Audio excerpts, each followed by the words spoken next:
It is a beautiful Saturday night. We're going to spend the next few hours answering fantasy football questions, but of course, I will also be live extremely early on Sunday morning. So I hope that you can make it to that live stream. I hope that I can answer your questions then, but obviously let's dive into what we have now. This is from Manny. Says, I recently made a trade for Jeanty after week 2, hoping he becomes good. I'm wondering if you have any suggestions. So we're all hoping here, my friend. I mean, so far, Ashton Jeanty obviously has looked very, very bad, but the hope is he can turn the corner sooner rather than later. The volume is there, but 10 teams, start 7, full PPR, 2 wide receiver, 1 flex format. So again, depth, not super important. I love having the elite tight end, which it looks like we do. Let's just make sure we're 2-1, right? We scored 372 points. So we are a top 3 team effectively in this league. And also in the league analyzer, we have a bunch of value as well. But pulling this up, like I said, wide receiver depth, not going to be super important. So seeing that we have Trey McBride here, absolutely perfect. Going to make up a super high percentage of our starting lineup output weekly. Love having McBride, nothing to discuss. Now, looking at the startable receivers, we have 2 hammers with St. Brown and Rome Odunze. So obviously, looks like we can just auto-lock them every week. We have James Cook, auto-lock RB1. We have Ashton Jeanty, Hendo, Judkins, Jordan Mason. So what's really nice about having these 3 rookie running backs, right, is these 3 rookie running backs, the baseline expectation is they should get better as time goes on. I mean, the majority of instances that we see, rookies are going to struggle early in the year, but obviously in the second half of the season is when they become league winners. And we don't have to rely on these rookies right now. You have Jordan Mason down here, and he looks like just an elite RB1 that we can jam every single week until Aaron Jones comes back. But I think the one position I would be looking at and the one position I would be concerned with would be quarterback. Now, don't get me wrong. We have upside. We have Bo. We have Caleb. We can play the matchups between these 2 guys. I mean, we are ultimately nitpicking. League Analyzer says we're a top 3 team in every position other than QB. But realistically speaking, if you could find somebody in your league to be interested in one of these expendable pieces from us, I would assume it's going to be more likely at the running back position than it would be at wide receiver.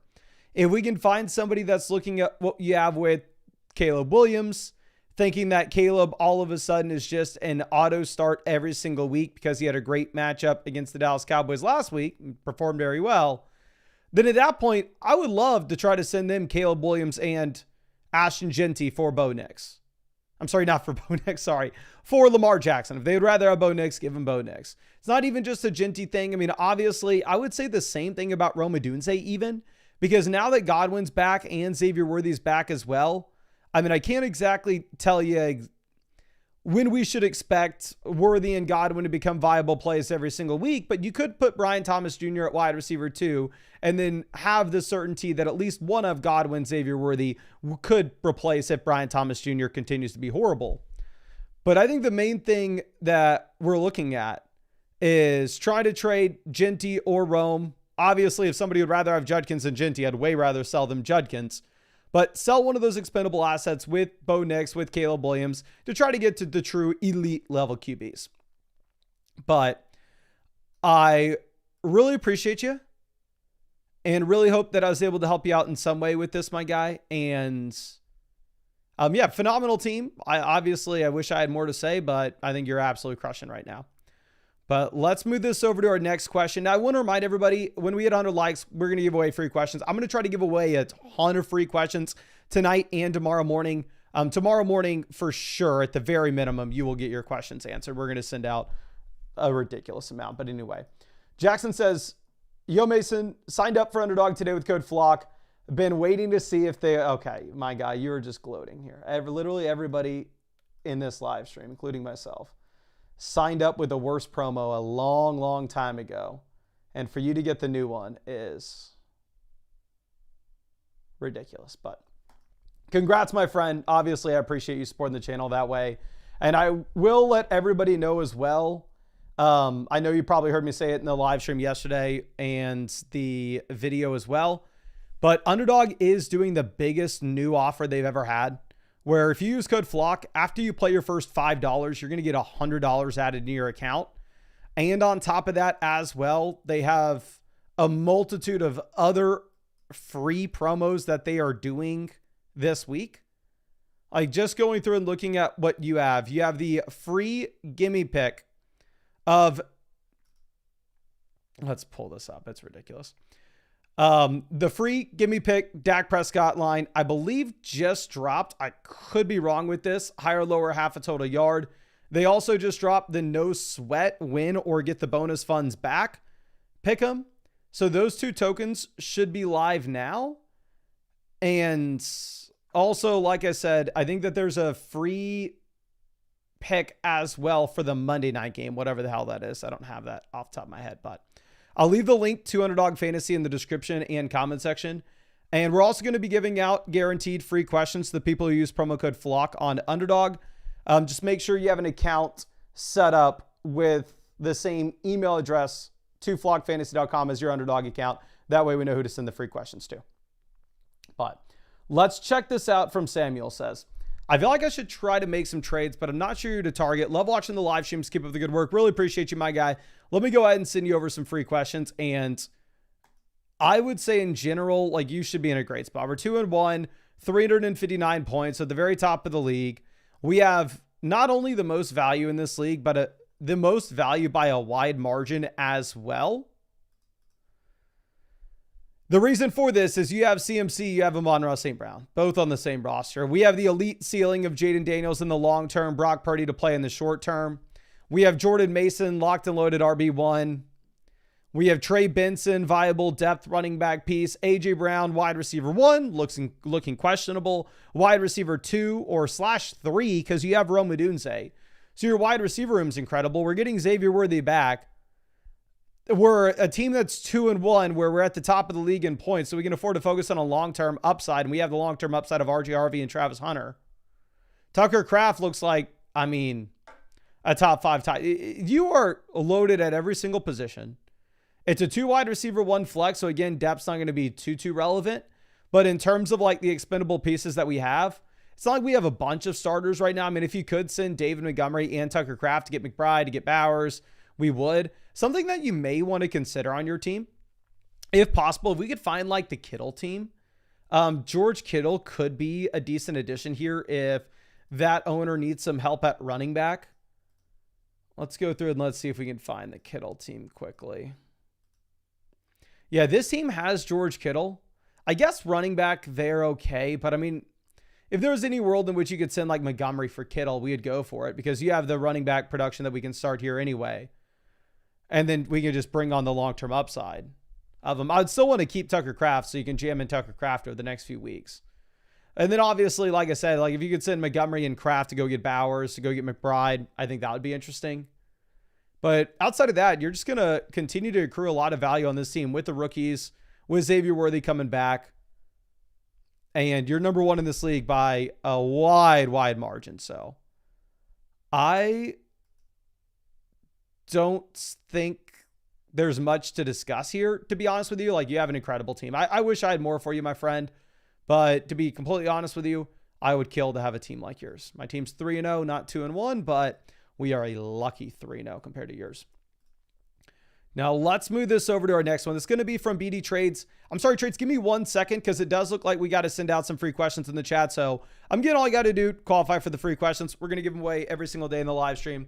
We're going to give multiple winners free questions in tonight's stream. Every 100 likes, we'll pick out a couple people in the chat to send over some free start sit questions for in case you have anything for this live stream. So just drop a like and drop your flockfantasy.com username in the chat so we can send some out. Now, BD Trade says, hey, man, I'm 1-2 with a great wide receiver room and trash running backs. Need a shop. Would love to throw Fields in an offer. I'm going to be honest with you, my guy. It's a 10-team league. You're not going to get anything for Fields. But could also expand a trading for Josh Allen, running back for Hurts and A.J. Brown plus Montgomery. I'm not attached to any players, so recommend any trade. Let me know if I could sell A.J. Brown high. Like, you can go for selling A.J. Brown high. We are 3rd in the league analyzer. We've scored 395 points in this league, which... this is actually funny. Let me make sure that this is working. Is this working? Yeah, it is working. I'm sorting by I'm sorting by league analyzer value and points scored, and the top 3 are the exact same regardless. But before we dive into your team, like I said, let me send out some free questions to people in the chat. We got this first one. I love McBride. Just found you, my friend. Just sent you over that free start sit question. Really appreciate you hanging out in this stream with us. And let me find somebody else here to get that free question too. We got King Braid. King Braid. Just found you. Really appreciate you hanging out with us in this live stream, my guy. And just sent you over that free start sit as well.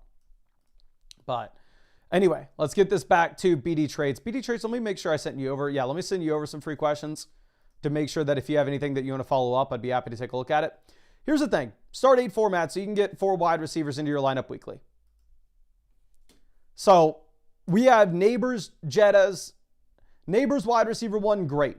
Jefferson is your wide receiver 2. You have a better wide receiver 2 than the vast majority of people in your league. A.J. Brown, wide receiver 3. You're going to have a better wide receiver 3 than literally anybody in your league. Rome Odunze, wide receiver 4. You're going to have a better wide receiver 4 than literally anybody in your league. So, we just got everything at receiver. Nothing elsewhere. Thank God you had Jordan Mason. If you didn't have Jordan Mason to hammer in at RB1, you'd be in a world of pain with the Aaron Jones and Tyrone Tracy injuries. Looking at what we have at tight end, we're rostering 3 of these guys. I understand, like, every single one of these tight ends, it puts you in a spot where it's like, oh, okay, well, none of them are the elite names, but at the same time, none of them are, like, bad enough to actually drop. I mean, it puts you in such an awkward position just because you are rostering 3 tight ends here.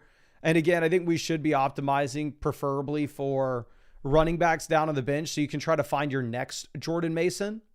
And running backs on the waiver wire, they're both Tyler Algier and Braylon Allen. So great running backs that you could look at. Going over and looking at available options on the quarterback market with waivers, there aren't many.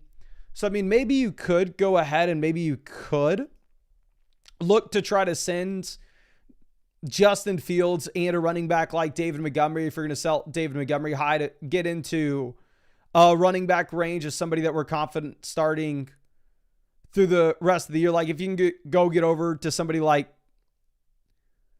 Breece Hall, I think that'd be interesting.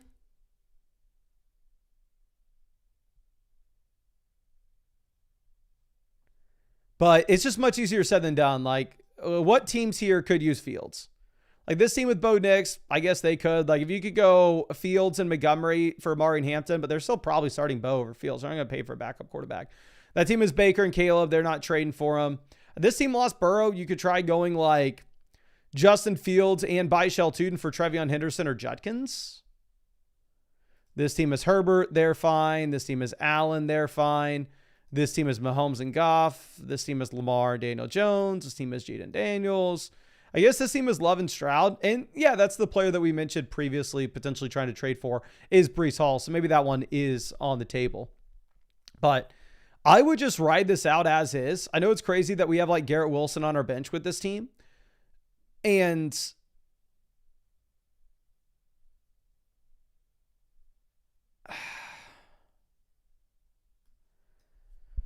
but like you're about to approach the buys. Having Wilson in here to just jam into the flex or wide receiver spot every week would be nice. And Jordan Mason is holding out in the fort right now with the Aaron Jones injury. Your like worst case scenario is Aaron Jones comes back healthy and that turns into a running back by committee. So I would hope we can just roster as many running backs as possible. If you can get that upgrade from like Montgomery and to Breece to plug in there at RB2. And then once Aaron Jones comes back, then maybe at that point we go through and we try to send like Garrett Wilson to go get a separate running back. But for the time being, I actually think that you're in a comfortable spot specifically with Jordan Mason at RB1. Now, I really appreciate you and really hope that I was able to help you out in some way with this, my guy. And again, I sent you over some free questions. So if there's anything else that you would want me to take a look at, I'd be super happy to look at it for you. Now, let's move this over to our next one. This is going to be V Spida. So say Mason just traded Trey Benson, Sutton, and Fannin for Achane, Sampson, Fannin. So I just don't know which one is on which. I'll say Trey Benson and Sutton for Achane and Sampson. Dylan Sampson's a 0 for me. But Benson and Sutton for Achane, as long as we have enough wide receiver production, I like it. Are there any other trades we should be making? So we are second in the league analyzer and value. We're 2-1. We are kind of a lucky 2-1 though, because we're down here at 9th in total points so far. But looking at what the league settings are, start 8, 12 team, full PPR format. So realistically, depth's going to matter here at wide receiver. So the Sutton deal maybe didn't look great until you see how loaded we are at running back and wide receiver. Because we have 2 locked and loaded running backs every single week. We have Bucky Irving. We have Devon Achane. Absolutely love to see it. We have Breece Hall for one of the flexes. We have Neighbors, Tet, Egbuka. So we're starting realistically Bucky, Achane, Breece, Neighbors, Tet, and Egbuka through running back, wide receiver, and flexes every week. You're going to be better than any other team there. You can see this. We have the number 1 running back room in the league and the 3rd wide receiver room. Going through and looking at what we could do, I think your biggest concern, to be completely honest, is going to be the fact that Dak Prescott, especially with the CeeDee Lamb injury, is not somebody that we can just immediately jam in at quarterback every single week. Like this week, I'd be terrified to start him against the Packers. And like, if he doesn't perform, obviously we're going to feel much worse about it even going into this next week. But I mean, what I'd probably do is like Dylan Sampson, realistically, is the running back 3 in the worst offense in the league. And very clearly, we can say at this point that Quinshon Judkins is going to be the RB1. So I don't see what the clear upside case is for Dylan Sampson. I would cut him for Jackson Dart just to hope that maybe Dart's rushing upside does elevate the ceiling there. And because how strong you are through running back and wide receiver, Kayshon Boutte's had like 4 receptions over the past 2 weeks. One more bad week, I'd also look to cut him for a tight end like Jonnu Smith. I have TJ Hawkinson on my own team.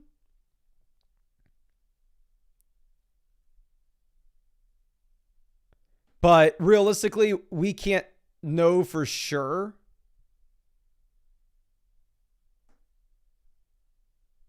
if TJ Hawkinson is reliable going into the future. So I think cutting Boutte to get Jonnu to get Cade Otton would also be something that we're interested in.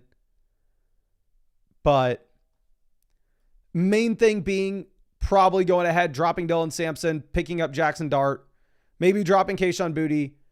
If Ja'Cory Krusky-Merritt turns into a startable running back, then at that point you'd have plenty of depth and you could trade like Breece Hall and Dak Prescott to get yourself an elite QB. But I think because of the depth requirement of your starting lineup and you already traded the additional starter with Sutton, you're probably just sitting on your hands at this point. But I really appreciate you and really hope that I was able to help you out in some way with this, my friend. Okay. Let's move this over to our next one. This is going to be from J.W. Wood. It says 1-2, but I have played against the second highest scoring teams in my league. We lost Lamb last week. Okay, so let's see. Losing Lamb and still being 4th in the league in value is pretty impressive. We're 1-2. We've scored 327 points. So we're 5th in the league in points scored. And yeah, you're just near the top of the league in points against primarily. That's the issue. But being 1-2, you do need to begin to transition your mindset of like, instead of how do we just stack long-term value, how do we get some points into the starting lineup right now? Now, starting off, we have a quarterback. We have Dak. We have Fields. We have Dart. I think you got to pick 2, my guy. Like, let's go through and let's see. There are other quarterbacks on waivers as well. But if you could go through and if you could drop either Fields or Dart, I would probably drop Dart. I would probably hold on to Fields.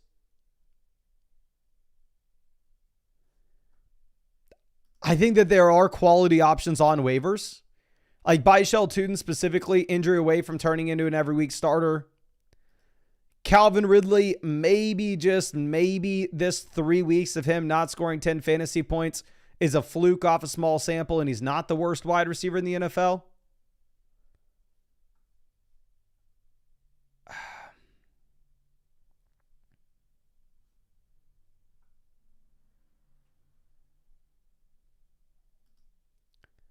So I would try dropping Gainwell. I would probably drop Dart. And I think I may consider picking up both the combination of Byshell Tuden as well as Calvin Ridley. Because we have no Lamb. So our starting lineup for the time being is James Cook, Alvin Kamara at running back, Cam Scott in a flex. We have Neighbors, Pickens in at wide receiver. Ricky Pearsall and the other flex. But beyond that, the depth is a little bit questionable for this being a 10-team league. I like the idea of getting a better quarterback room, but I don't necessarily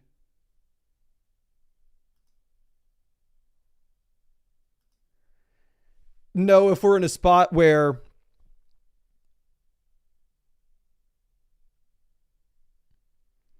rostering 3 guys is going to be the solution to our problems. I would almost rather hit on a running back like Byshell Tootin off the waiver wire and then try to trade Alvin Kamara and Dak Prescott to get yourself a relevant quarterback that way. So I don't think trades, you're not like sound the alarms. We have to sell CeeDee Lamb on this team.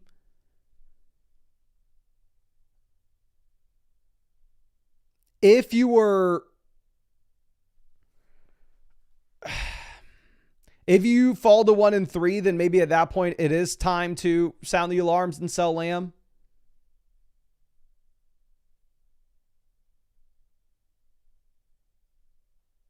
But I really appreciate you. Really hope that I was able to help you out in some way here. I would just make the waiver wire moves for now. Then if you fall to 1-3, you may have to move off Lamb. But I'm going to send you some questions as well for free. Just if there's anything that you want to follow up with, I'd be super happy to take a look at it for you, my friend.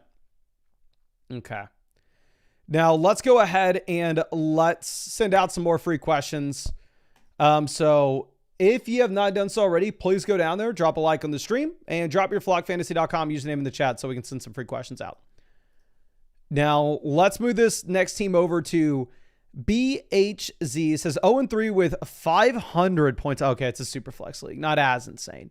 I like my team a lot, but realize that I probably need to sell Lamb. Oh, for sure. Superflex, tight end premium, start 9 format. So more so league settings of like a dynasty league in a way than a regular redraft format. We are 0-3. So at this point, for us to be 0-3, actually crazy that the points for is not bad. We're 5th in this league in points for.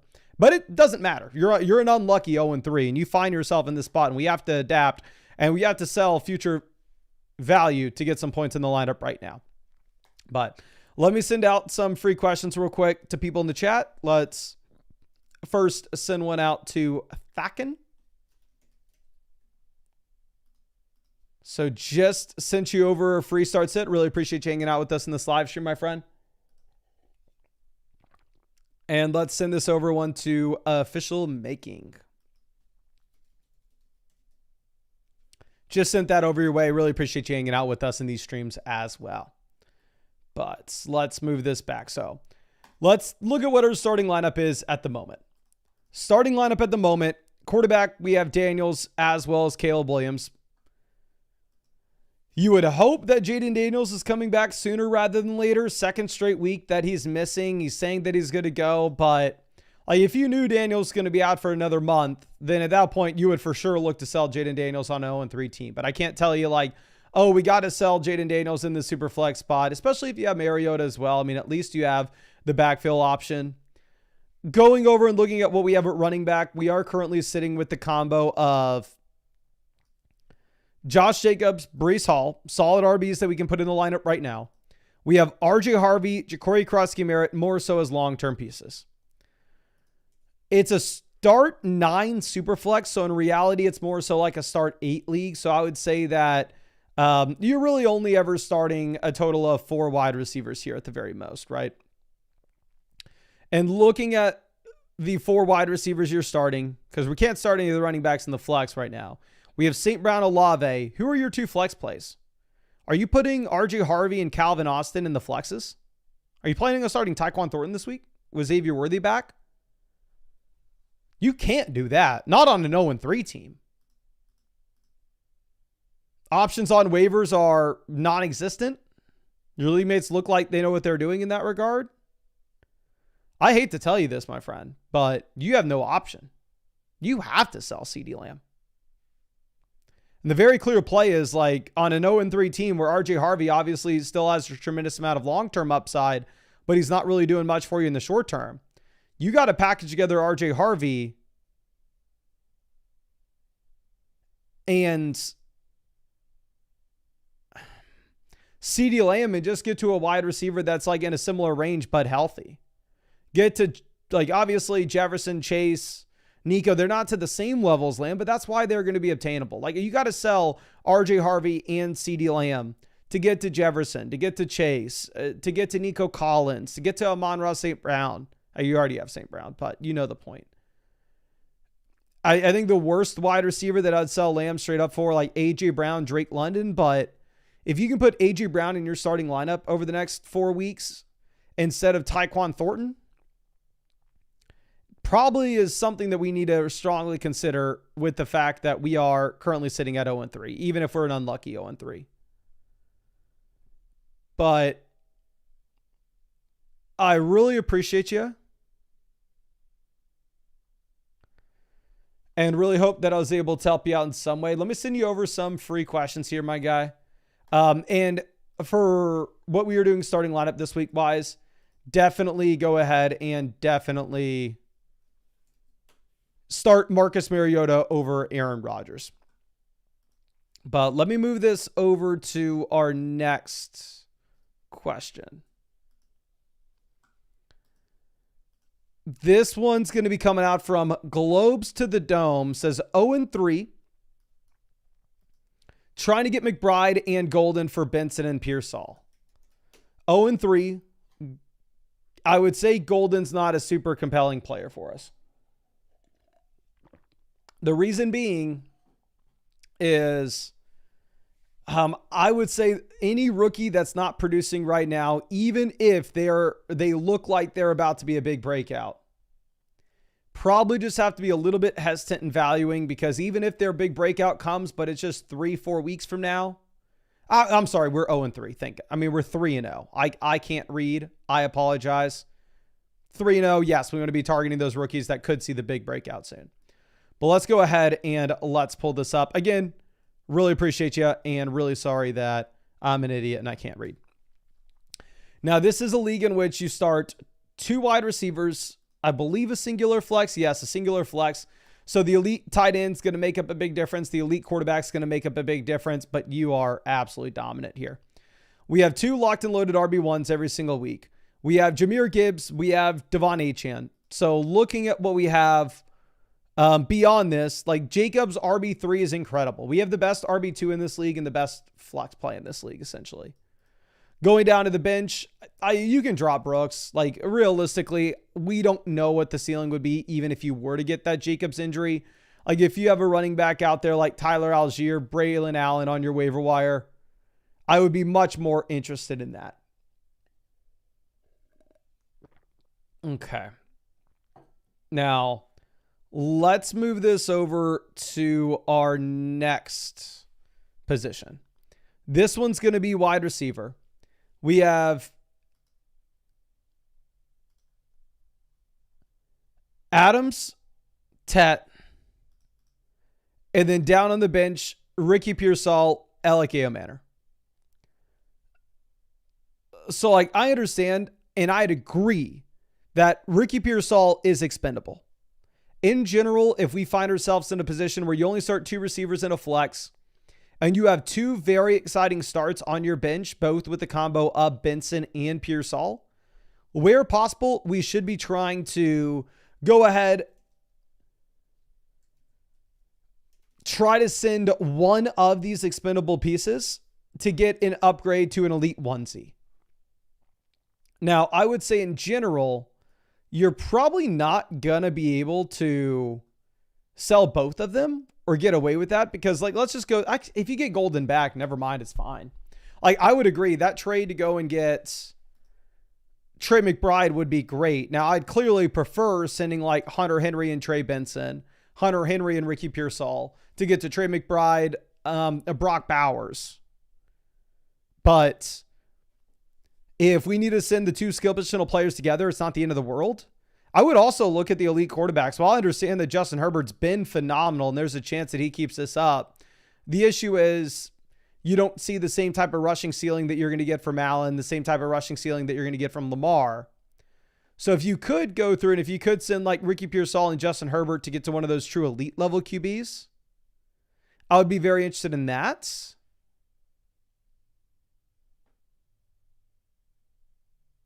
But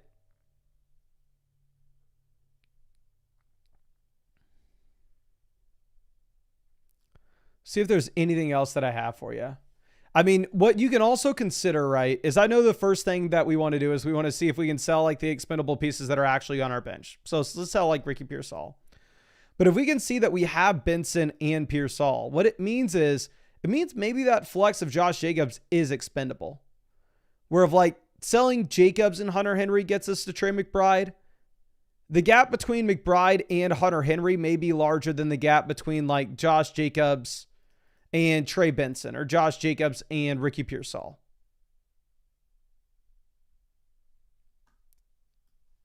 But I really appreciate you, my friend. Let me send you over some free questions just in case there's anything else that you want to follow up with. Be super happy to take a look at anything for you.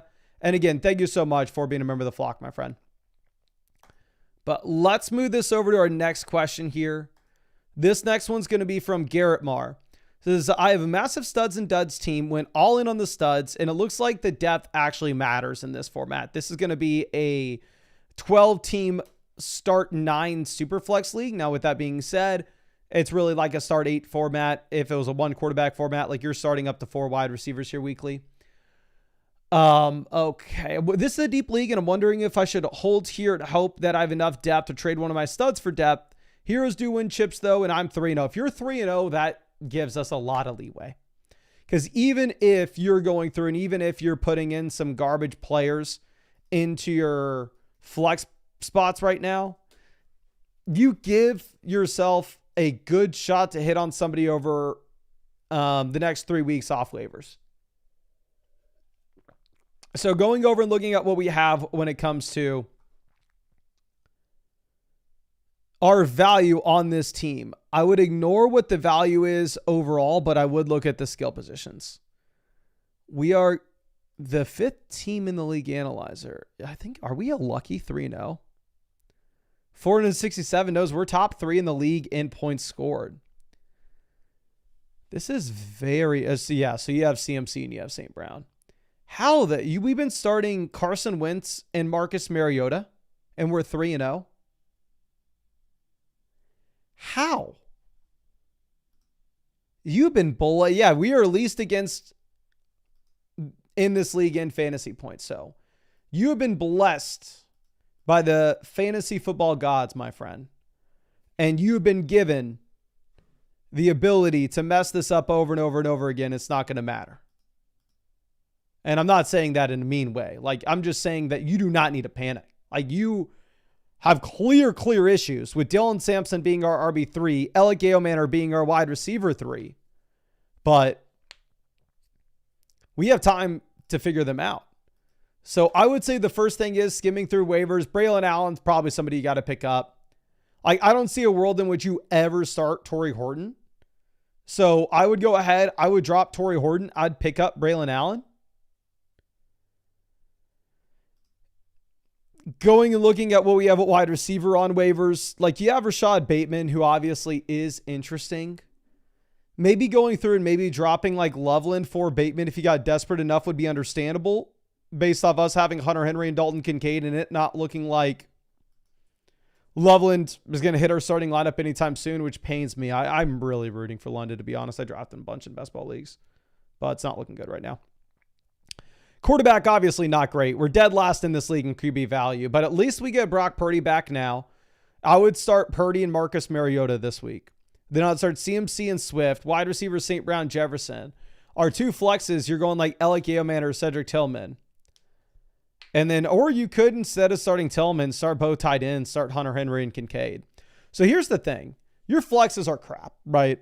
Like realistically, I would say that a lot of teams in your setup with how deep this league should be, they should go through and they should trade for some more depth.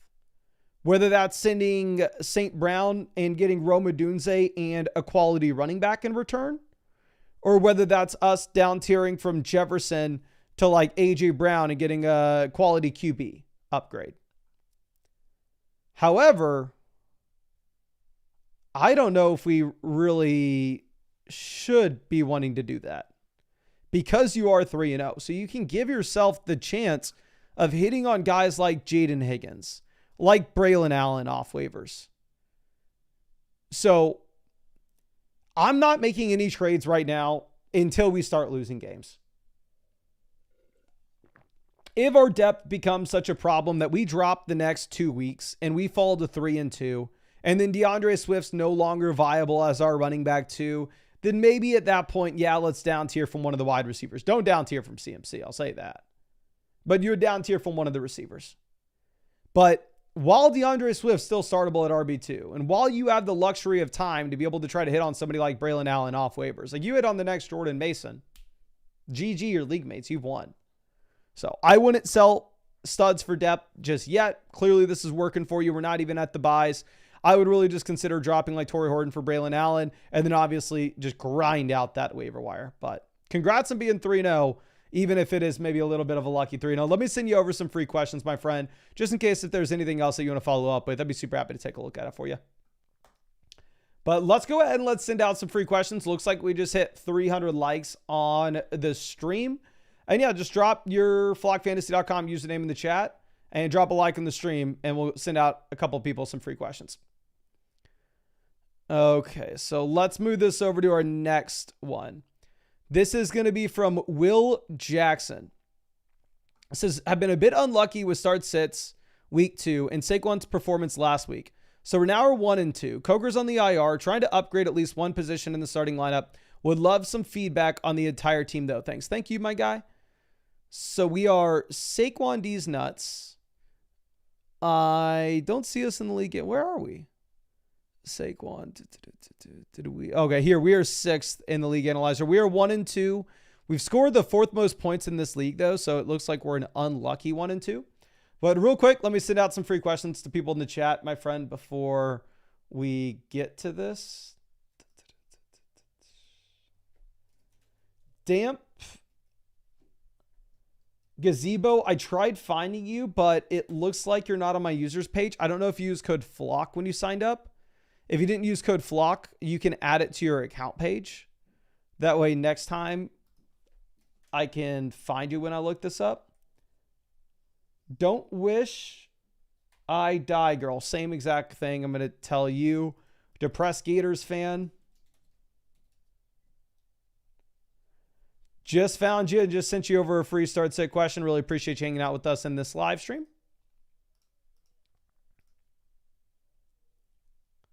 Nick's picks. Let me see if I can find you. Just found you and just sent you over a free start sit question. Really appreciate you hanging out with us in the stream as well. Okay. So let's dive into this. This is a 2 wide receiver, 1 flex format. Coker's on the IR, so dropping him won't open a roster spot for us. I would say at this point, with Worthy coming in, Tyquan Thornton is droppable for me. I would look to drop Tyquan Thornton, and instead I would pick up Josh Downs.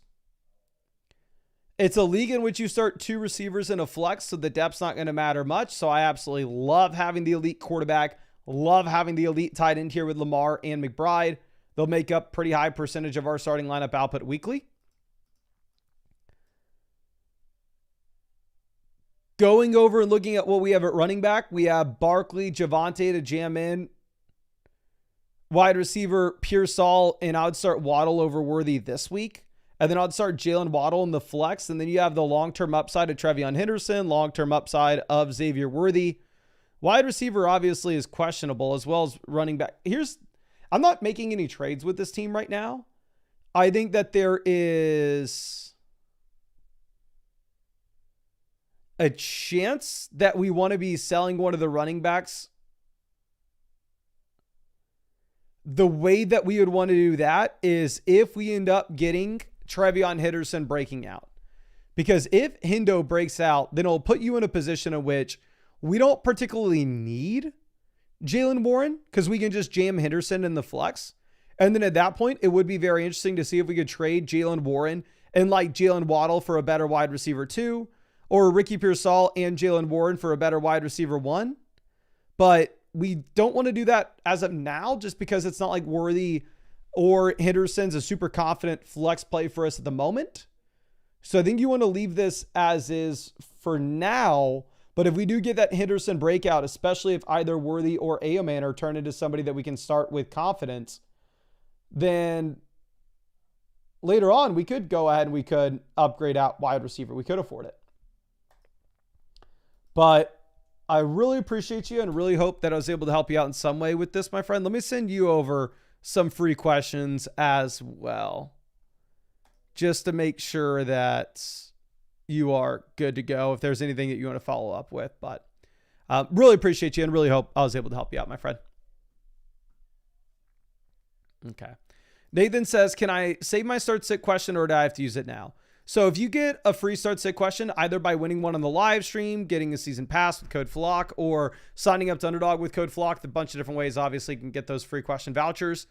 You can use it whenever you want. It will expire after this season, but if you want to save it for week 15 in the playoffs, by all means, save it for then. If you know who you want to start this week, I would save it until later. I'm going to be live streaming literally every single day until Christmas. So I promise you I'm going to be here for you. And I promise you, you will be able to send it in. And what we're doing right now is early in the season, we are getting too far behind on questions where I could only have them open for like 15 minutes at a time. And then they would like backfill where I had to turn off the ability for anybody to buy or anybody to submit questions for like a day so we could catch up. But how we've had it as of late is if you have one of those free question vouchers, it's been open for you at all times. And we just limit the times that it's open where people can buy them. So it's still going to be like, you can probably Sunday morning, it'll be available to be bought. But if you have but the long story short is we're definitely prioritizing the free questions. So we're going to have it where you can submit free questions at pretty much all times at any time that you want. But let's move this over to our next one. This is going to be from Tribrack says, I'm needing to drop somebody to bring back Worthy into the lineup. Who would you recommend dropping as well as trades waivers to set us up for victory? Ooh, we got a lot of players on this team. So this is a team that's number 1 in the league analyzer. We're 2-1. We're second in this league in points, but we have significantly more value than anybody else here. Now, looking at what we have at quarterback and tight end, we have Lamar and we have Tyler Warren. Obviously, they're crushing. Here's the thing at running back. We don't have a CMC. We don't have Bijan Robinson. We don't have Jahmyr Gibbs. We don't have Barkley. But we have 6 startable names.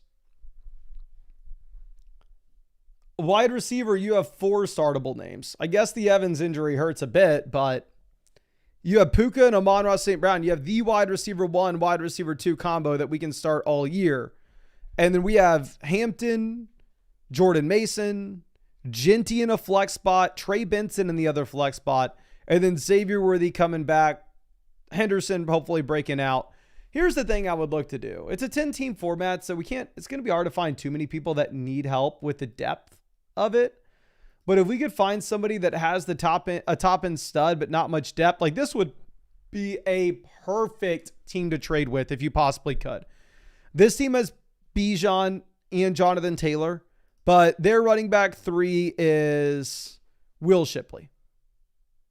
So if there was a world in which you could go through and make a 2-for-1 deal where you could sell like Ashton Jeanty and Chase Brown, or Chase Brown and Jordan Mason, or like any combination of these 2 running backs and get to Bijan Robinson, we would do it. Maybe the only combination that I wouldn't do is trading Hampton and Jeanty together. But any combination other than that of those 2 running backs to get you to Bijan, to get you to Jonathan Taylor would make a ton of sense. And there's a chance that this team would be looking to do it because their running back 3 is Will Shipley. Now, beyond that obvious, like 2-for-1 trade where we just up tier at running back, I don't want to make anything at wide receiver. We have the long-term upside of Evans. We should be thinking long-term here. I don't want to make anything at tight end. We have Tyler Warren. I would say if you still need to drop somebody to activate Worthy, the drop would be Khalil Shakir. And then because you're dropping as players as good as Khalil Shakir, I guess you could drop Kelsey actually. If you wanted to drop Kelsey, I wouldn't fault you at all for that. Here's my thing. How the hell do you ever start Shakir here? I think he could 100% turn into a viable player. I think he could be an exciting name. But you get an injury to Keon Coleman, do we then put him in our starting lineup? No. There's like almost nothing that could happen for you to start him over like Jordan Mason in your flex. So I would almost opt to maybe drop Bo, Shakir, and Kelsey, activate Worthy, and then pick up Rachaad White off waivers. Because if Bucky Irving were to get injured, then Rachaad White does turn into a every week starter. Not on your team. Your team's too good, but hopefully we could then flip him and a wide receiver like Worthy to get a wide receiver upgrade.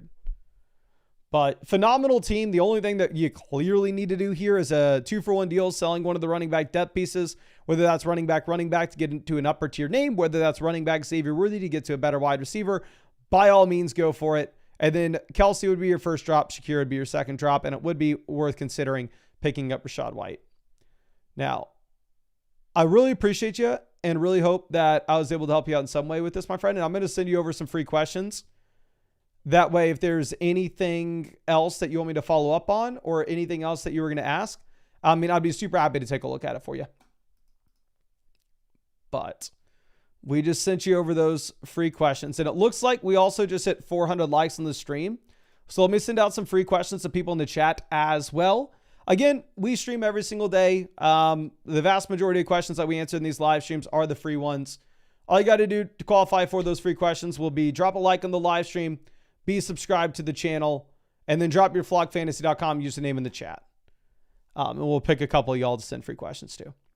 But let's go ahead and get this for Kooks, who says, do I have to flip Rice here? It's a 12-team PPR start 8, increase running back points per carry by 0.14. I feel like I have to hold on to what we just have. Okay, not sure, though, if it'll be too late by the time Rice is back. So here's the thing. What's our record?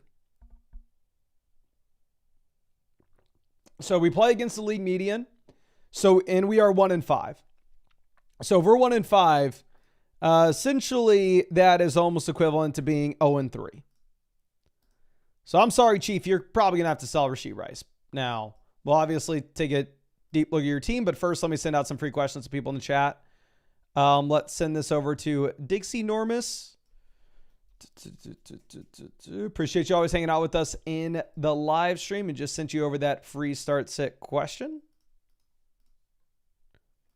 Let's send this over to Na F Side Zay. We're going to have to make sure we spell this correctly. Na F.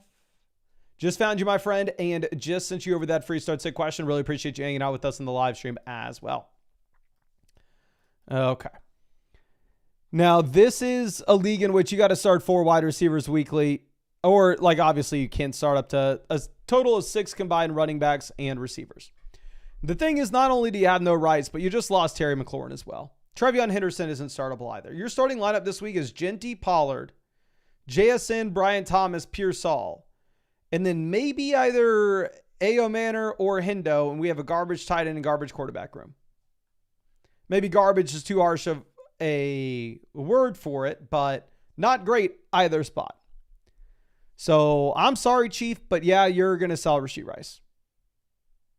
Whether that's Rashee Rice and Harold Fannin to get to a better tight end, whether that's Rashee Rice and Daniel Jones to get to a better quarterback, whether that's Rashee Rice straight up for a startable wide receiver. Like, let's go through and let's look at the teams that are at the top of this league. This team's at the top of the league in points, right? Let me just double check. I don't know how, but they're 6-0. Their team doesn't look that good, but if you can sell Rashee Rice for Javonte Williams, Rashee Rice for Chuba Hubbard, probably just have to go ahead and do it. If you could sell Rashee Rice for Garrett Wilson, probably just have to go ahead and do it. If you can sell Rashee Rice for, they don't have any player in the similar range that's producing. If you can sell Rashee Rice for Zay Flowers, sell Rashee Rice for Jacoby Myers. You probably just have to do it. Terry McLaurin's also expendable here as well. If you could sell Terry McLaurin instead for Jacoby Myers, I'd prefer that. Like, don't get me wrong. I'd rather have Rice even with your record, because obviously Terry McLaurin's putting us in that same spot as well. But if you can just find an easy way to upgrade your flex where we're not necessarily having to go through and put in just players that we just picked up off waivers, like wide receivers and bad offenses, it's like we shouldn't be that excited about A.O. Manor this week. Like, don't get me wrong. I think he has long-term upside. But still.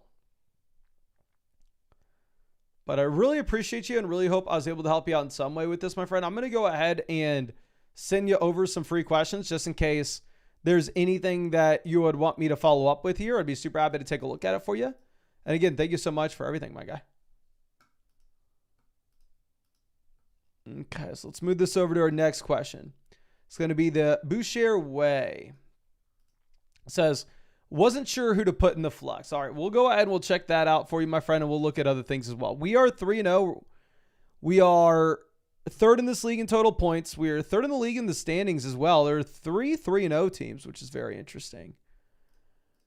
This is a 2 wide receiver, 1 flex. So 2 wide receiver, 1 flex. You are highly incentivized to build around an elite quarterback and an elite tight end if we can. Looking at what we have at running back, we have James Cook, Amari Hampton, Trey Benson. 3 guys we can jam. Wide receiver, we have St. Brown, London, Olave. 3 guys we can jam. Long-term upside of RJ Harvey, Travis Hunter. Maybe long-term upside of Tyrone Tracy and Jaden Reed. Don't have too much depth here. We have the elite tight end with Bowers. This is an incredible team. Like, realistically, you have constructed your team perfectly for your league. Like, if I were to look at any long-term trades, don't get me wrong, there are things that we could do, but what it's going to require is it's going to require a breakout from Harvey and or Travis Hunter. Like, RJ Harvey and Travis Hunter break out, then at that point, you for sure should be trying to send like Drake London and Drake May to get to an elite QB. It's a 2 wide receiver, 1 flex format, but we can't exactly make that move right now just because obviously RJ Harvey and Travis Hunter, while they have a tremendous amount of long-term upside,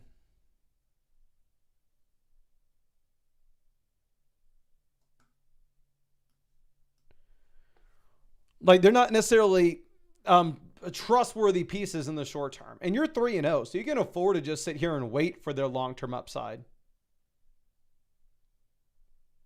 In terms of who we're putting in the starting lineup, I would go ahead and I'd start Trey Benson in the flex almost every single week over Chris Olave going into the future.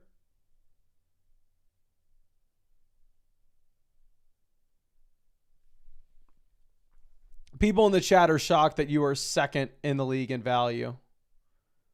Let's see what the number 1 team has. The number 1 team has Jefferson, JSN, AJ Brown, Tet, Gibbs, Brees. Yeah, the number 1 team is pretty loaded. But like, I almost like the fact that it's not like we have just so many bench wide receivers doing nothing for us. But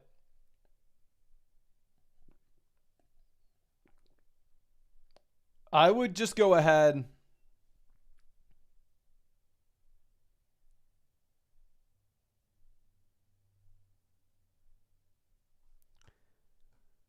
I would wait for the breakout from the rookies. Once they get here, then at that point, you can afford to make a trade.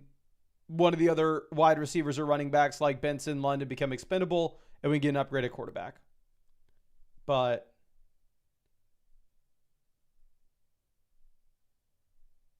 I really appreciate you. Really hope that I was able to help you out in some way. And yeah, thank you again so much for being a member of the flock. Now, let's move this over to our next team. This is going to be from Mazay. Says, I'm 0-3 and it's hard to make trades in this league. Nobody wants to. What should we do? We are 0-3. We're 9th in the league in value. We're 3rd to last in points. So it's not like we're just an unlucky 0-3. So I would say in general, 0-3, right? We need to be selling the long-term upside to get points in the starting lineup in the short term. So in that instance, if you have any rookies like the 2 guys we just got done talking about, RJ Harvey, Travis Hunter, they're very clear sells in a format like this. or a team like this. Quarterback, we have the combo of Drake May, Daniel Jones, Justin Fields. It's a 2 wide receiver, 1 flex. So realistically, like, it is very relevant for us to hopefully have a good quarterback inside the starting lineup.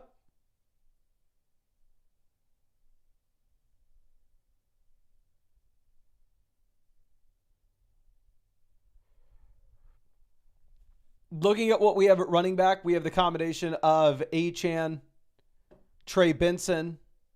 So we have 2 startable running backs essentially. Going over to wide receiver, we have Tet, we have Devontae Adams. We have Brian Thomas, we have Xavier Worthy. So we have Brian Thomas that we can throw in the flex. Tight end, we have Laporta and Hunter Henry, which obviously who knows who you'd want to start in that instance.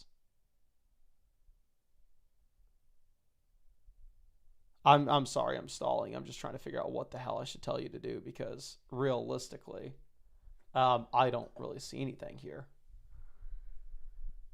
Like waiver wire wise, I would say maybe like Matthew Golden, obviously rookie, a long term, buy Shelton long term, but like I can't tell you to drop him freaking Darnell Mooney. I'm supposed to tell you to drop Golden for Moody? No, even if we're 0-3. Like, realistically, I don't want you to roster all 3 of these QBs, but like, are you super confident in dropping Justin Fields? Probably not. You're saying your league mates aren't trying. Obviously, if you could sell a quarterback and Ja'Cory Cross-Camara and go get a better running back, do it. You can sell a quarterback and Brian Thomas, go get a better flex, do it. But again, much, much easier said than done in that instance.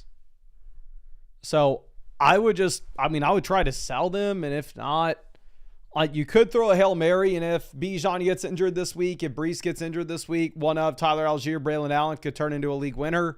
Drop Justin Fields for one of those running backs and just see if that's what turns the corner for us. But I don't really see many paths that you can take on this team. Like if your league was trade happy, I'd try to send like Xavier Worthy and Brian Thomas in a 2-for-1 deal to just get a better wide receiver if possible. But I'm going to send you over some free questions just in case there's anything that you want to follow up with. I would say like start Brian Thomas in the flex spot at least this week, and we'll see what Xavier Worthy does. But yeah, I'll send you over some free questions in case there's anything that you want to follow up with. I really appreciate you and really hope I was able to help you out, my guy. Now, let's move this over to Aaron Nexton says, don't know what to focus on here. Running backs are horrendous and the depth is bad. So we are the team jacking Goff. We are 2-1, scored 369 points. We are 4th in the league in value in this league. We are 3rd in the league in total points scored. What the hell are you talking about? This seems great. The thing is with this team, it's a 2 wide receiver, 1 flex format, right? So the depth doesn't matter. I agree, your bench is garbage, but the thing about your bench is they're not putting points into your starting lineup. So we look at QB and we look at tight end. We have Josh Allen, we have Brock Bowers here. So a league where quarterback and tight end is going to make up a ridiculous percentage of your starting lineup output weekly. So naturally, even with Allen only having 1 nuclear week so far this season, even with Bowers getting injured and not really being himself so far this year, even with Jamar Chase being a turd, you're still crushing. Your lineup is Brees, Etienne, Chase, JSN, Marv, and then you have the elite quarterback and tight end capping it off. Realistically, I would just be trying to hunt upside at running back and receivers off waivers. I would probably cut Jared Goff, pick up Ramondre Stevenson. I'd probably cut TJ Hawkinson and pick up Darnell Mooney. Or pick up Tyler Algier. If you are worried about your running back depth, you get an injury to Bijan Robinson and Tyler Algier turns into the next Jordan Mason. Then at that point, all of a sudden, running backs completely solve for us.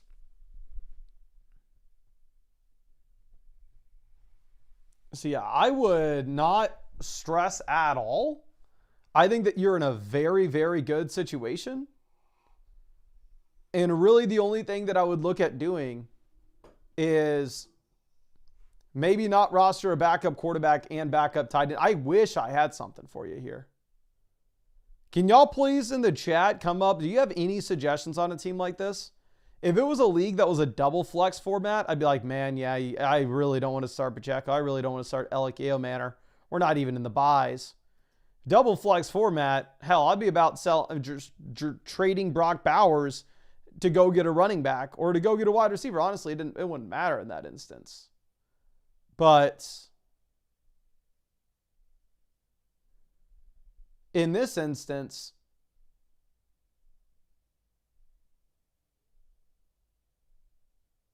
like, no, this is great. Z Millie did make a point. Can't drop Goff because the team name.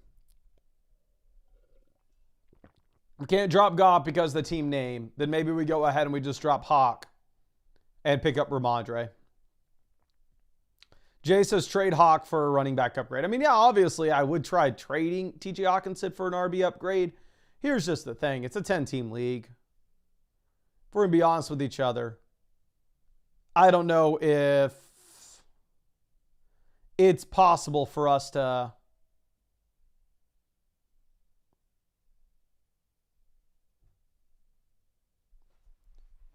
see like somebody trade for TJ Hawkinson. The probability that you can get value from him is nothing. Like, yeah, if you can sell Hawk and Pacheco and go get a better running back, do it. But I think what's more likely once you fail at doing this is you may just have to drop Hawk for Ramondre.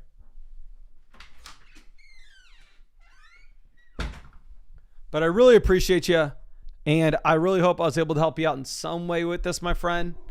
And I'm going to send you over some free questions just in case there's anything else that you want to follow up with. But thank you again for everything, my friend. Now, let me move this over to our quicker questions. Let's get to some start sets. Let's get to some trades. And yes, that is our Miley girl. I had to let her out of the office because the fiance got home. She knows it's her, but she's going to run up barking nonetheless. Bitter Hornet, always happy to see you. I would still rather have T. Higgins over Matthew Golden. I understand the thought process here, but it's not like you're going to get a lot of passing volume in Green Bay either. So I would keep Higgins over Golden personally. Maybe I'm biased because I have T. Higgins on my team. Now, syrup sandwiches here for the flex. I'm going to start T. Higgins over Elikeo Manor. Again, maybe I'm biased because I have T. Higgins in my starting lineup this week. I know it's not exciting. Here for Rioni EV, I'm going to go with probably Matthew Golden and Dayton. No, I'm going to go Xavier Worthy over Golden. I'd probably go with Worthy and Montgomery. I think Golden is in a very interesting spot and obviously has himself a lot of upside in this matchup against the Dallas Cowboys.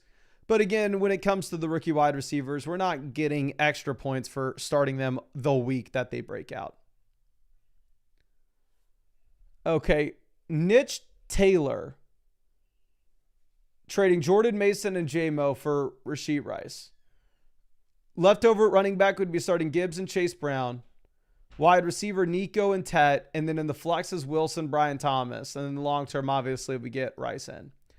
So this is a trade where obviously you are losing it in the short term. But if you are 3-0, yeah, I'm fine going ahead and making the move. If you're 3-0, you can do it. Noodles 21 trading Jordan Mason, Rashee Rice for James Cook and Calvin Ridley.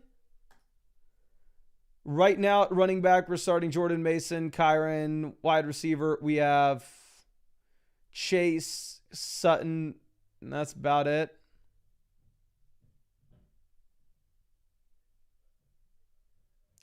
If you have, God dang. I think you take the James Cook side, but like to be honest with you, I think Jordan Mason's not going to be that far off. over the next few weeks. And that's not to diss James Cook. That's more so to say, like, Jordan Mason is set up with a massive, massive workload. But we just hit 500 likes on the stream, so let's go ahead and let's send out some more free questions. So again, all you got to do to get those free questions will be drop a like on the stream and drop your flockfantasy.com username in the chat. Now, Teron James here at running back, full PBR, give me Jalen Warren over Quinshon Judkins. Tight end, give me Kincaid with the touchdown upside. It's close. And then for the flex, I think you can take the guaranteed volume that you have with Judkins. But let me send out some free questions real quick. Let's send this first one out to Malcolm.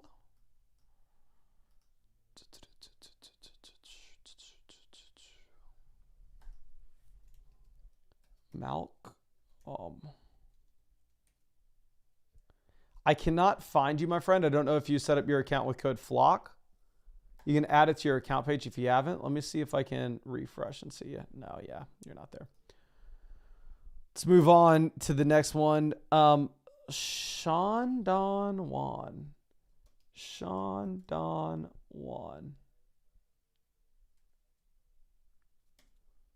Cannot find you either. Let me refresh and see if I can. Okay. Yeah, I think you got to add code FLOCK to your account page. Let's send this out to Phil. I don't know if there's a real problem. We can't find Phil. Nope. We are able to find Phil. No problem. Phil, always happy to see you. You know, I appreciate you, my guy. Just sent you over. And let's see if we can send this to Red Terror.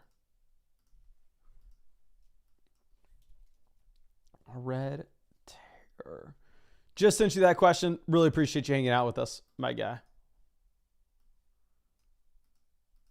And let's move this over to our next one. This is for Kingston here, running back. I'm going to go Jeanty in a good matchup, and I'll take Chuba Hubbard as well. And then for the flex, I know he's been buns, but you still got to start Jamar Chase, man. Like, look what he did at the end of last week as well. Sorry, 2 weeks ago at the end of the game with no Burrow. Pinhead Carey, trading Scat, Hubbard, Ladd, Sutton for Bucky, Addison, Wilson. Is this a dynasty or is this a redraft? Ignore the rankings here. League analyzers, trade calcs pulling it for whatever reason. It's saying it's a dynasty. It's not. Redraft-wise, give me Bucky over Scat and Hubbard, Wilson, Ladd, Tomato, Addison, Sutton. You'd rather have Sutton, but Bucky's kind of his own tier, so I'd probably go with the Bucky and Garrett Wilson side. Now, Cinto with this next one. Trading Stafford, Taylor, Goddard for a couple first, Lawrence, and a super flex. 2 future first Jonathan Taylor, rebuilding team, give me the first. Kincaid versus Goddard, give me Kincaid. Lawrence versus Stafford, give me Lawrence. So, yeah, if you're rebuilding, this is a great price point. This side is going to be worth significantly more than this side this offseason for sure. Now, the Sacred Hot Dogs is flex Warren, Brian Thomas Jr., Olave Moore, and then Geno or Mariota. I would go with Geno has really good projections this week. I think you go Geno. And then for the flex, let's see where I had him in my flex ranks. Here's the thing. I'm an idiot, right? So, like, my default is, oh, you took Brian Thomas Jr. round 1. He's been getting volume. It's week 4. Took the guy you drafted in round 1 or round 2. I have Brian Thomas Jr. ranked 42 and Jalen Warren ranked 44 in my flexes, so they are extremely close.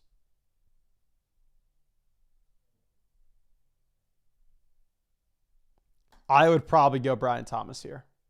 But again, I would probably get that wrong because I said the same thing last week and we saw what happened last week. Andres trading Rice for A.O. Manor and Wilson. Yeah, if you have a losing record, like I have Wilson higher than Rice in our rest of season rankings still. So I would go ahead and make that move. Next question, Major Blight trading Jalen Warren, Ladd McConkey for Benson, Sutton, Tyreek. Ladd to Tyreek, lateral move. Warren to Benson upgrade. You get Sutton for free. Yes, sir. I'll do it. Bitter Hornets. Wide receiver.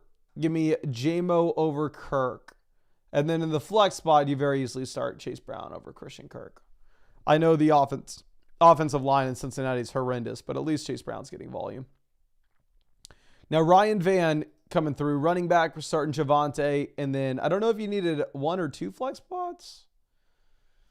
But if you're looking at Olave or Jeanty, I would go with Jeanty. I would rank them Jeanty, Scat, then Olave for this week. Sean Dangster says, I don't want Pollard. He offered me any of his receivers. I would for sure do this. Ted to Jeanty, lateral move. Pollard to Evans, probable upgrade. Yeah, and you have the depth that we can play guys right now. So, yeah, I think it's completely fine. If you said he offered any of his receivers, if you really needed somebody to start now, you'd choose Worthy. But, yeah, I think Evans is probably his best name. Okay. Now, Lexerosity trading Kyron, A.G. Brown, McBride for Jacobs, Tat, Bowers. McBride, Bowers, I'd rather McBride, but with the Mayer injury, it's close. A.G. Brown, Tet, personal preference thing, up to you. Kyron, Jacobs, but not that far off. I hate to say this, my guy, but this is legitimately just a personal preference type thing.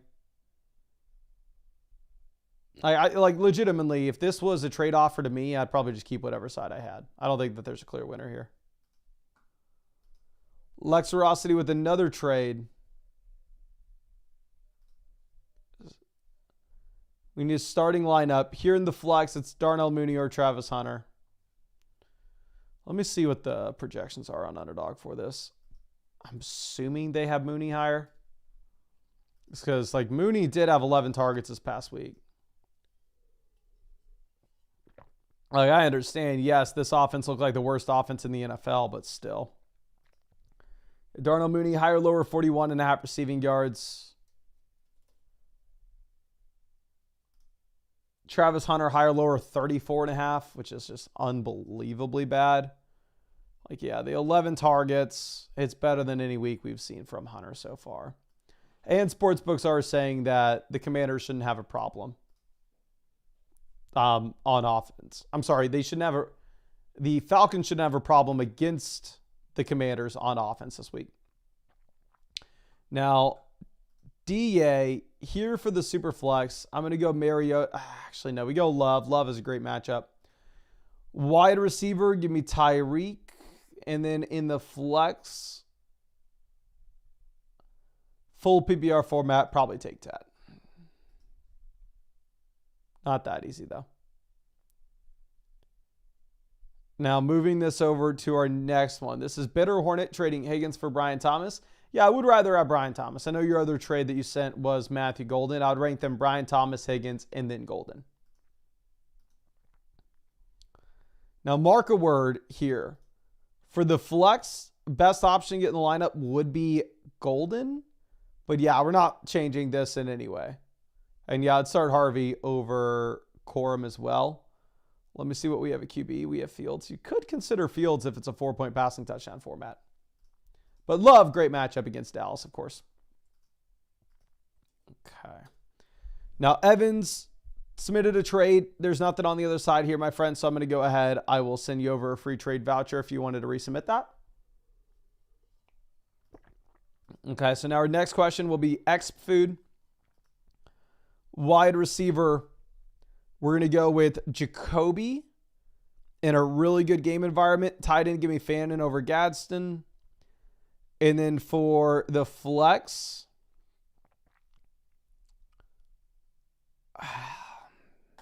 here's the thing. I would love for it to be Quentin Johnston. And Johnson may be higher in my rankings, but I don't know if I could say in good conscience that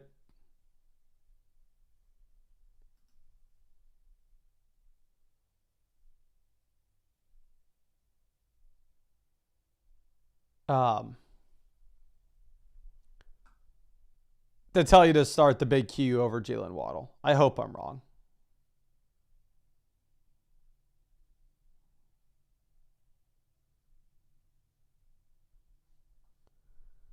Now, moving over to our next question. This is Nickel Pickle.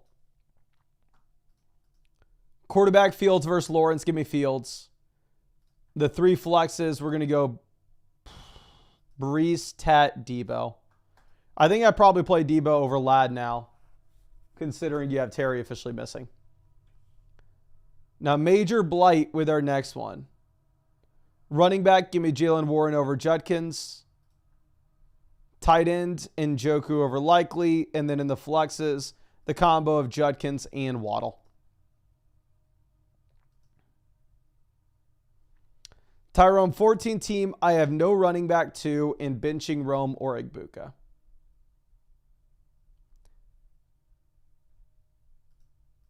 So you have wide receiver depth and we're just down tiering at receiver to pick up a running back. I understand the need for depth in a 14-team league.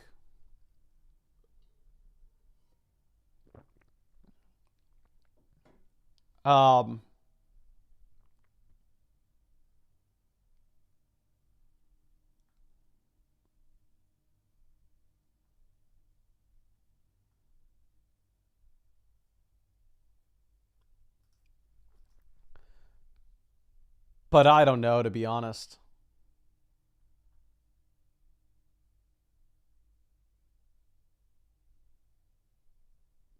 I think that you just need to sell one of your depth wide receivers straight up for a running back. I'm not down tiering from neighbors. Let's go ahead and let's refresh this.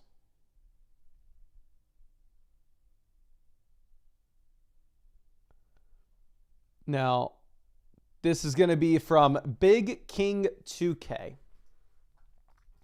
Running back, give me Jeanty over Javonte given the matchups. Flexes, I will take the combo of Javonte and Pollard with the guaranteed volume.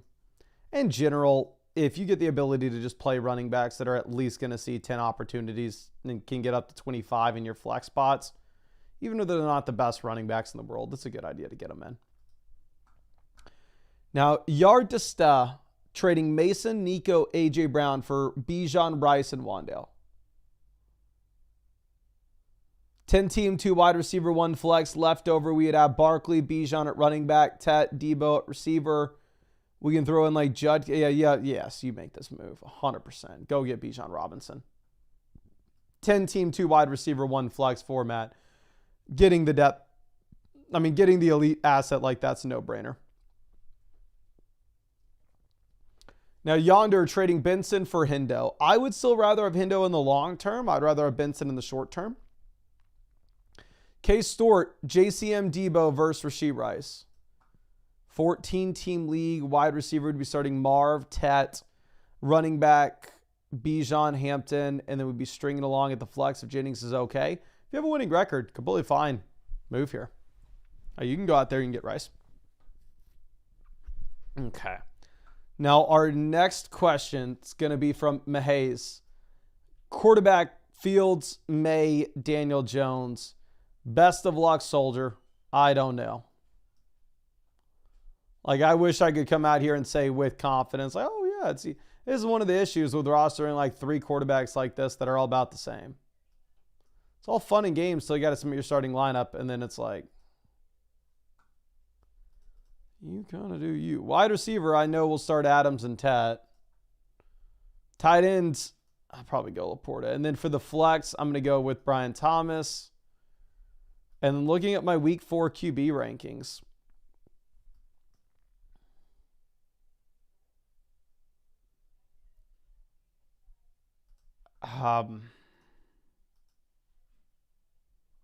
I have Drake May as the guy.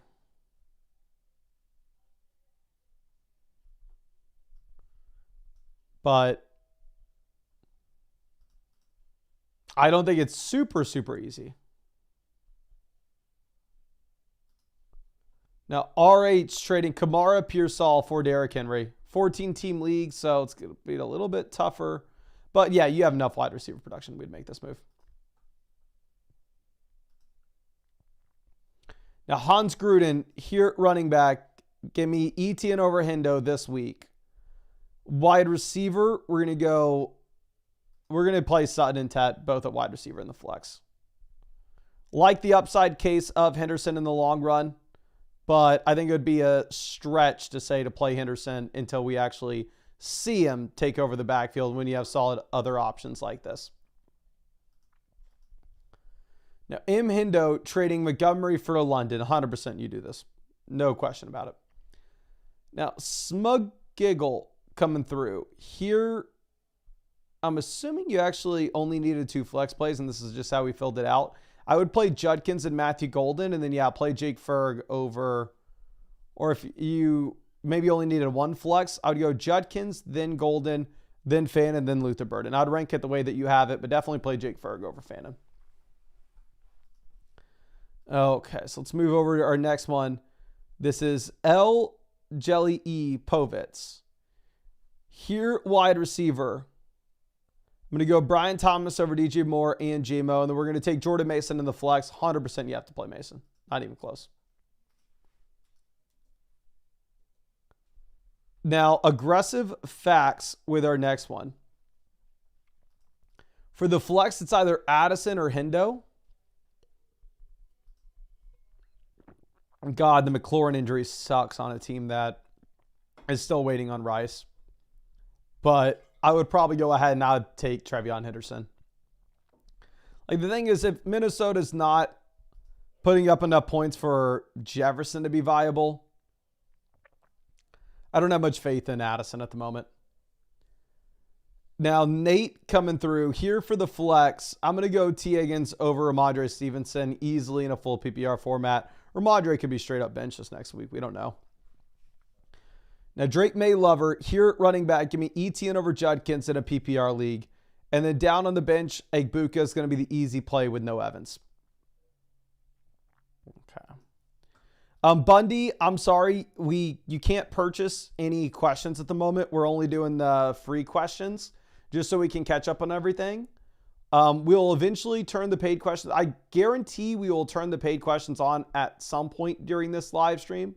Depending on how long it takes us to get through all the free questions, we may turn on the paid questions that will get answered in tomorrow's stream, tomorrow morning. And then obviously the site will send you the answer and the clip of me answering your question. Or we'll turn it on for this live stream, just depending on how much time we need. Okay.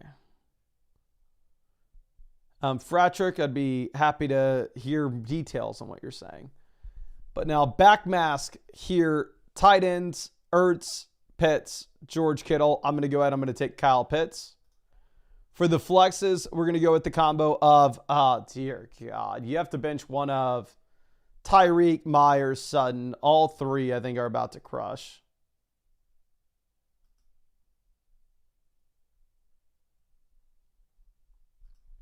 Realistically, pulling this up in my rankings, Tyreek 28 in the flex ranks, Myers, Sutton 21, 22, but the projections are higher on Tyreek. I have Tyreek as the bench here, but tough spot. Yeah, those are 3 great plays. Minglewood says, are Hopkins bad or worse? I know, many thanks. Appreciate you, my friend. Hurts at quarterback, running back Gibbs, Monty, and tight end Jawan. I would play Shakir and Hunter over Hopkins. But yeah, you've just been... Were we not able to play JSN? That's just brutal. Now, C-Jock here, wide receiver. Give me Tet. And then in the flex, I'm assuming we already benched Benson. We'll go with Jacoby Myers in a full PPR format. Okay. Shiesty says, I just did this trade. Remember the team review I did a couple days ago? How do you think the team looks? I'm not going to remember your exact team off the top of the dome, but we can pull it up now. And yeah, you were cooked at running back. We needed some help. Now Yeah, Tyler Ward, so Hunter Henry's a 0 for you. This is a phenomenal trade.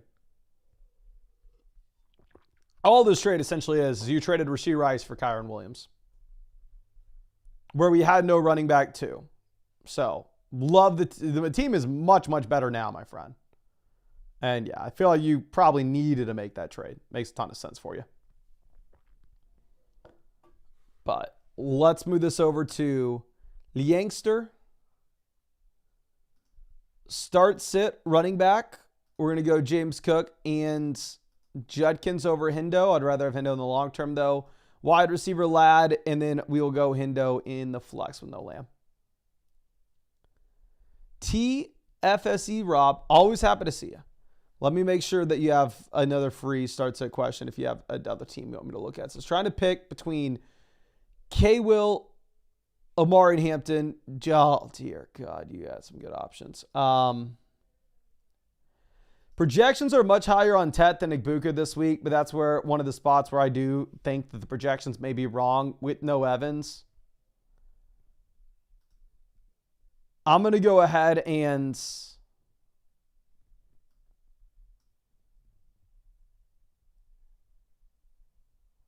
I'm going to take Igbuka over Tet McMillan.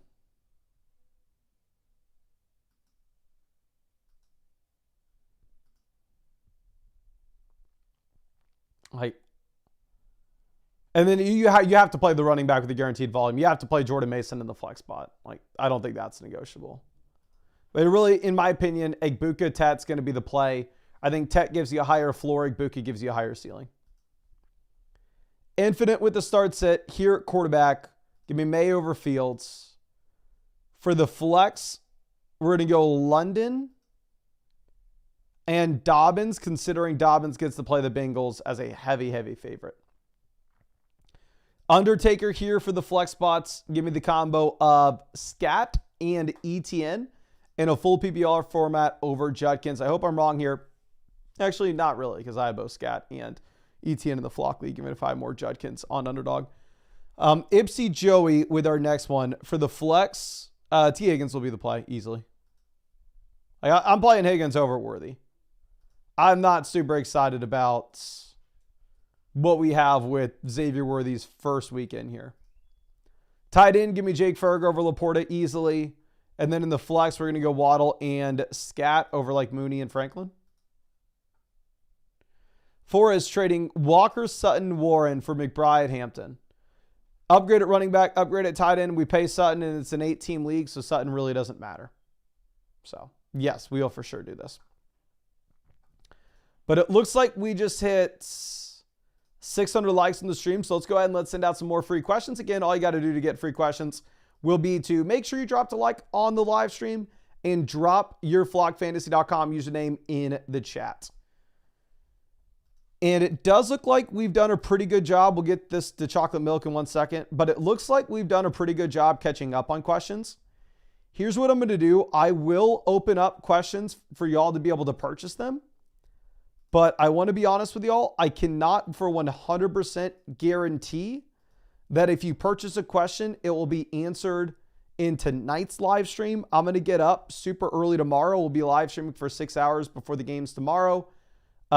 So if you purchase a question in tonight's stream, it may end up getting sent to you tomorrow instead. Okay. But let's go ahead and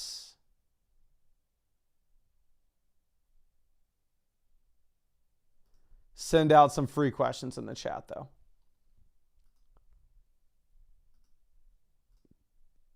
But this is going to be Turtles P5000. Turtles P5000. Just found you, my friend. Just sent you over a free start set question. Really appreciate you hanging out with us in the stream. And let's send this out to Easy Eddie. Always happy to see you, Eddie. And I cannot find you on the site. I don't know if you signed up with code FLOCK. If you didn't, you can add code FLOCK to your account page. That way in the future, I can send you some free questions, my guy. Let's see if we can find EMK, dude. I'm sure we'll be able to. Just found you and just sent you over that free start set question. Always appreciate you hanging out with us, my guy. But let's move this over to our next one. This is going to be from Chalk Milk. Here, running back. We got Jordan Mason, Jonathan Taylor. You got friggin' CMC. Never mind. CMC and Jonathan Taylor as the auto starts. Wide receiver, Tet London. Tight end, Tyler Warren. And then in the flex, James Cook. Never mind. You got to sell friggin' Jordan Mason and Tet McMillan to go get the best wide receiver you can. Great spot. And yeah, I know the first game's at 9:30 tomorrow morning, but we'll be there for it. It's actually 8:30 my time, 9:30 Eastern. Okay. But let me see exactly how many team reviews that we have. Maybe we pivot over to team reviews real quick. Or maybe we keep ripping start, sit, and trades. See how many we have of each. We don't have many more start, sit, or trade questions at the moment. So I think we're going to try to get to some more team reviews right now. Okay. And some of these are dynasty that we are saving. This is going to be from Josh Allen's Anal Penetration. We've actually seen this team before. At least we've seen this user. I don't know if it's the same team. How can we make the team better? What trades should we try to go after with each team in my league? I'd really like to hold on to Judkins, Jefferson, Achane, Allen, Warren. What are your thoughts? You're the man, by the way. Sincerely, JAAP. Really appreciate you, my friend. And let me go ahead and let me send you over some free questions just in case the live stream didn't get to see your name enough. But maybe I changed my name to this in the Flock League. We're 1-2. We've scored 348 points, so we're 5th in the league analyzer.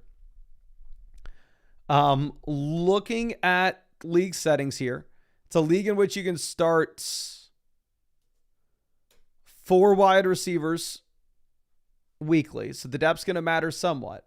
We have the elite quarterback. We have the elite tight end. We have Allen. We have Tyler Warren. Running back, we have Achane, Judkins. Wide receiver, Jefferson, Ladd. We have the depth at running back of Benson, Pollard, Swift. And then wide receiver, we have a Godwin and Devonta Smith. So you have plenty of depth with this team.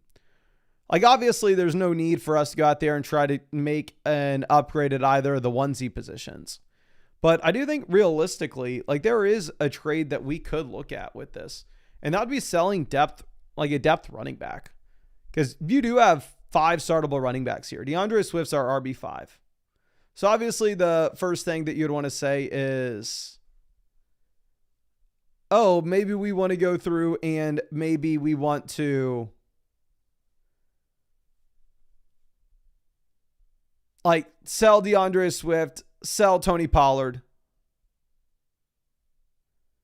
But nobody in your league is going to want to buy one of those names, right? Like, by all means, go for it. Go try to send DeAndre Swift and Ladd McConkey, Tony Pollard and Ladd McConkey, and get the best wide receiver that you can. Good luck.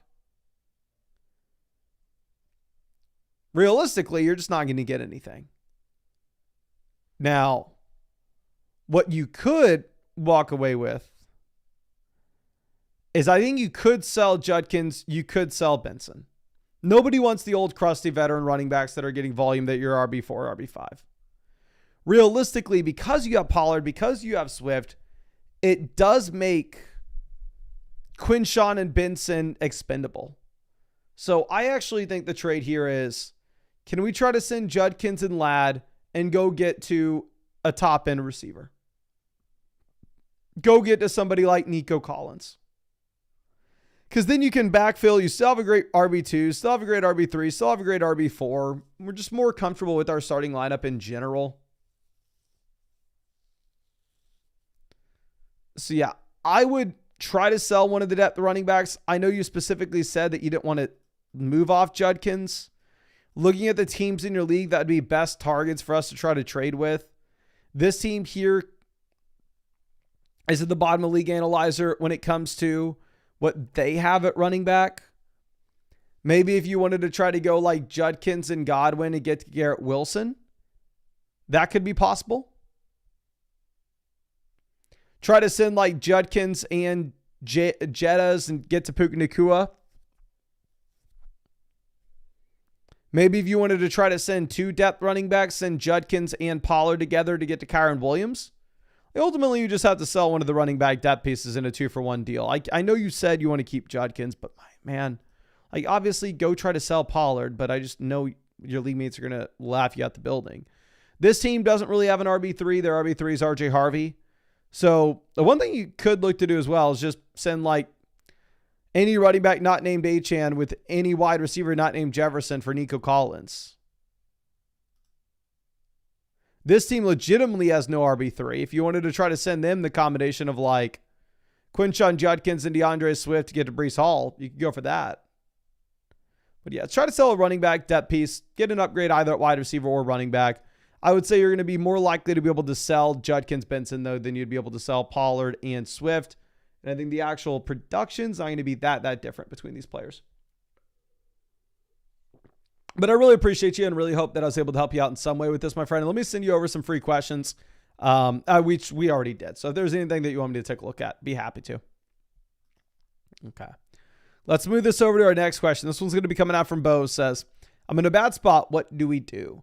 So team name here, Milk Enjoyer. We are 9th in the league analyzer. However, you are 0-3.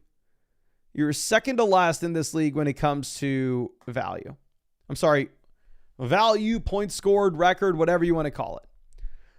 Like realistically, the position that you find yourself in is a one in which we should be selling anything that gives us long-term upside for production in the short term. Good news, bad news with this team. We have Puka Nacua is the good news. Bad news is we don't really have anything else. Running back, we have Benson, we have Scat, we have Jalen Warren, we have Trevion Henderson. So we have like 4 RB2s. Wide receiver, we have Higgins, Jamo, Worthy, Jennings. We have like 4 wide receiver 3s. We have a couple low end tight end 1s, low end QB 1. But it's a 2 wide receiver 1 flex format. So realistically, like we don't need this many receivers. We don't need this many running backs. If this was best ball, cool. But how the hell are you submitting your starting lineup in this? Like, good luck doing that. Like, how are you going to determine what wide receivers, how are you going to determine who your flex spot is every week? I think for me, just, you have to make a 2-for-1 deal here to get an upgrade somewhere. You have to sell out some of this depth. And particularly the depth that I would want to be selling would be that depth that gives you long-term upside. Like somebody like Xavier Worthy. Like, I'm not expecting Worthy to come in and light the world on fire this week. Now, of course, I'd be really excited if that did happen. But if you could go and sell like Worthy and Hunter Henry to get to Jake Ferg, I would love it. I'm going to be looking to sell like Henderson. If you could go through and package together like Henderson and T. Higgins to get to an actual wide receiver we want to start, like A.J. Brown, I would love that as well. Because then you put yourself in a position where it's like, oh, okay, well, yeah, running back, maybe we're a little bit thinner, but you weren't starting Henderson in the short term anyway. And the wide receiver, you actually do have a solidified wide receiver too that we can start. And we have an upgrade at tight end. So I would try to go through. I would try to sell some of the depth pieces, get upgrades inside the starting lineup, particularly the long-term depth pieces such as Trevion and Worthy. I would also swing for the fences off the waiver wire. So I think that Travis Hunter should be worth a roster spot. Whether you decide to cut A.O. Manor, whether you decide to cut Brian Robinson, I'd be fine cutting either guy for Travis Hunter. But let me send you over some free questions just in case there's anything else that you want to follow up with this team, my guy. Really appreciate you and really hope I was able to help you out in some way with this. But let's move this over to our next question. This is going to be coming out from La Gente. Says, hey, Mason, sitting at 1-2, we lost Lamb. Rookie running backs are killing me. Chase Brown's driving me crazy. Team Bruce Lee just put Jeanty on the block, but looking at his roster, just don't know what to offer. Team chasing the chip has juicy players, but I'm playing this week. Doubt he trades with me. So let's see. We are 5th in the league in value. We are fourth to last in terms of points scored. His team at the top has by far and away the most value and has scored the most points as well. They have CMC, JSN, Igbuka, Lamar, Tyler Warren, Baki, Achane. This team's a freaking juggernaut. But that's not ours. Our team here, it's a 2 wide receiver, 1 flex. So the wide receiver depth, not going to be super important. We have Jaden Daniels, obviously more so a long-term piece. I will say that there are actual immediate moves that we're going to be making on the waiver wire that I think is going to put you in a good spot. I would drop Tank Bigsby. I would drop Brian Robinson. And I'd pick up the combination of Byshell, Tuden, and Rashad White. They're all just handcuffed running backs, but I like the ceiling more of Tuden and White.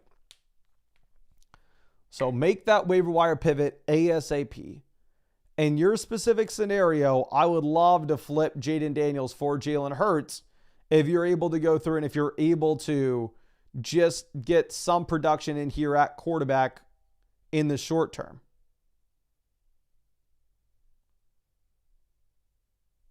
Okay.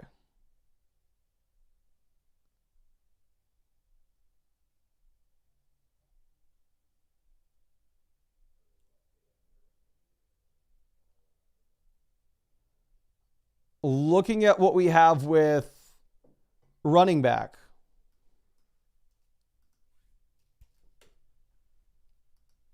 We have Chase Brown, Trevion Henderson, Quinshon Judkins.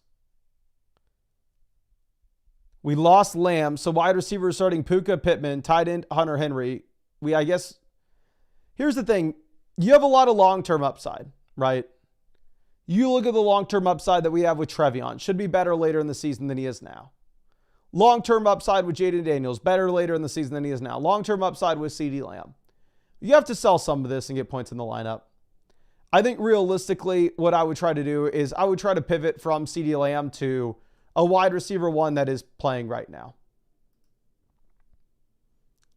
Like if you could go through and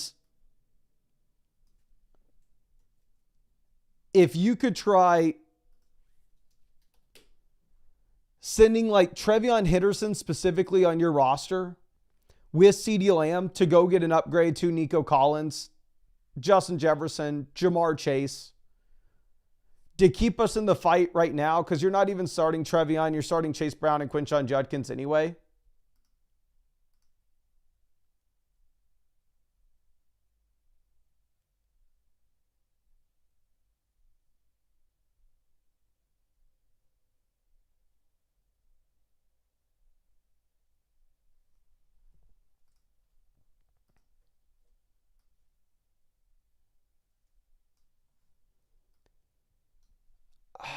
What else could you possibly do? Here's the thing with selling Chase Brown. What the hell are you going to sell him for?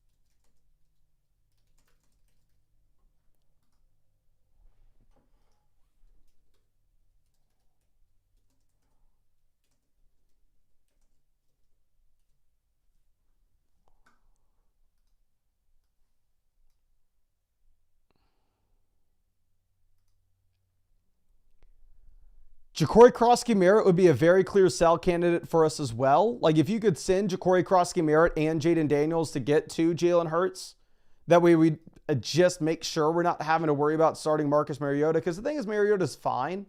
But if that's the reason we fall to 1-3, and then the points per game for Jalen Hurts and Jaden Daniels isn't that far off rest of season, like you're really going to regret not making that move. So I would try to send Hendo and Lamb, get a healthy wide receiver. I would try to send JCM and Daniels, get a healthy quarterback, pick up Tuden, pick up White, pick up Ayo Manor, pick up Downs off the waiver wire if we open up 4 spots. But it sucks. But if you are 1-2, it probably is about time to just start. Like if we're 1-2 and we have these injuries, we don't want to fall to 1-4. We don't want to have to dig ourselves out of that hole. So I think we sell the long-term upside for short-term production. But just went ahead and sent you over some free questions in case there's anything that you want to follow up with. Really do appreciate you, my friend, and really hope I was able to help you out in some way with this. Now let's move this over to our next question. This is going to be from Petey. Says, have PPR, 4 bench spots, only 3 IR slots, lost by 0.01 points last week, which is just brutal. Second in the league when it comes to value. We are 4th in the league when it comes to actual points scored. But we are 1 and 2, so we do need to start thinking about what we have in the short term. It's a league where you only start 2 receivers in a flex, so the depth isn't going to be super relevant here. We have Caleb at quarterback. We have Tyler Warren at tight ends. Love having the elite tight end. Caleb Williams still in the tier of quarterbacks where I probably want to roster 2 and play the matchups weekly. You don't have a player on this team I could tell you to drop, though. Running back, we have Barkley, Jordan Mason, Benson. Super comfortable there at RB. Obviously, we could roster a couple more guys, but not the end of the world. Looking at what we have at receiver, we have Rome, Tet, Sutton. We have Tyreek, wide receiver 4, Ladd McConkey, wide receiver 5. So here's the thing that's very clear in my opinion. In a league where you can only start 2 receivers in a flex, we need to take one of these wide receivers, package it with Caleb Williams, and try to get ourselves to an elite QB. Now, I know the gut reaction that a lot of people are going to have is, oh, okay, well, in that instance, let me try to send Tyreek Hill and Caleb Williams and go get to an elite quarterback that way. Let me try to send Ladd McConkey and Caleb Williams and try to go get to an elite quarterback that way. However,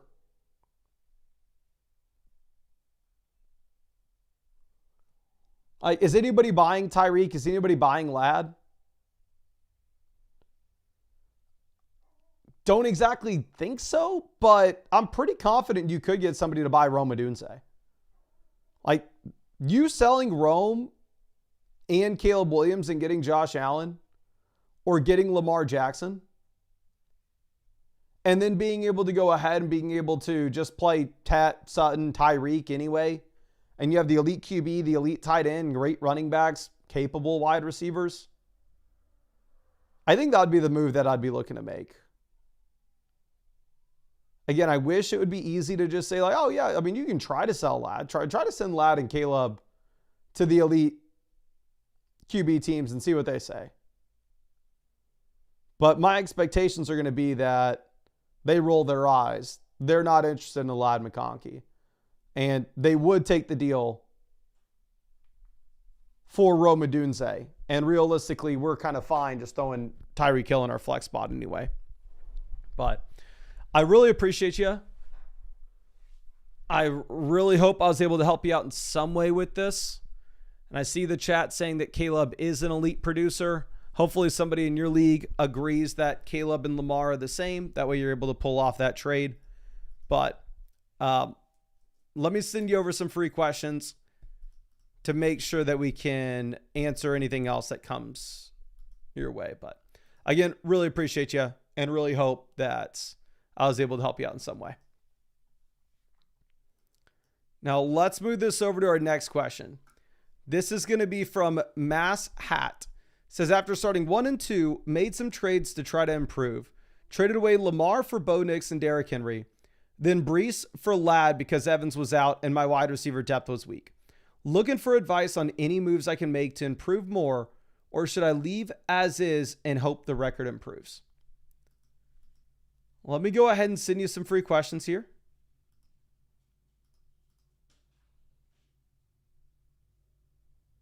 Name is password is taco.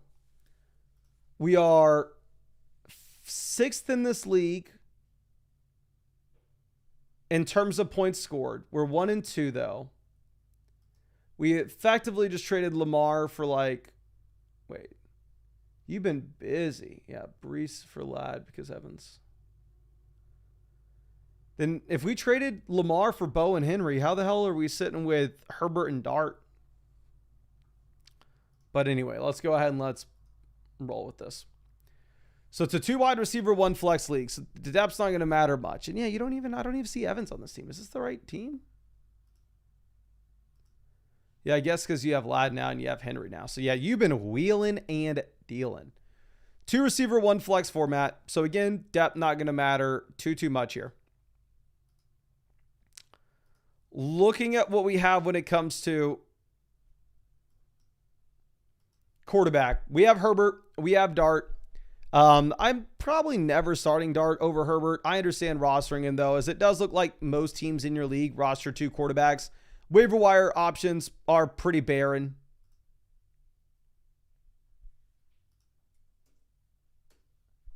Running back, we have Henry, Jeanty. So we have a low-end RB1, high-end RB2 we can play. We have Jalen Warren, quality depth. We have the elite wide receiver 1 with Puka. We have Ladd. We have Debo. Wide receiver depth here is not going to matter much. But we have the long-term upside of Hunter and Golden. Tight end, we have Juwan to play now. We have Kittle for the long-term upside. I don't know what I could tell you to do. I like your team a lot after your trades. Maybe being 1 and 2 would be an interesting spot to see what you could get for Kittle. But like, I don't even necessarily know what to tell you that you need.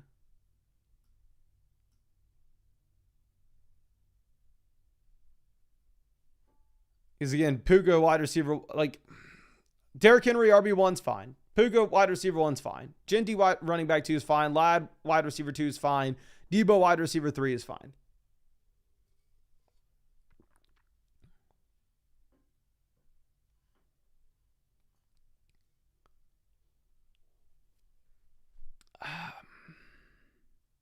You don't have that much depth. Like nobody's trading for Pittman. It's like Hunter or Matthew Golden are viable anyway. I'd say if Pittman continues to produce,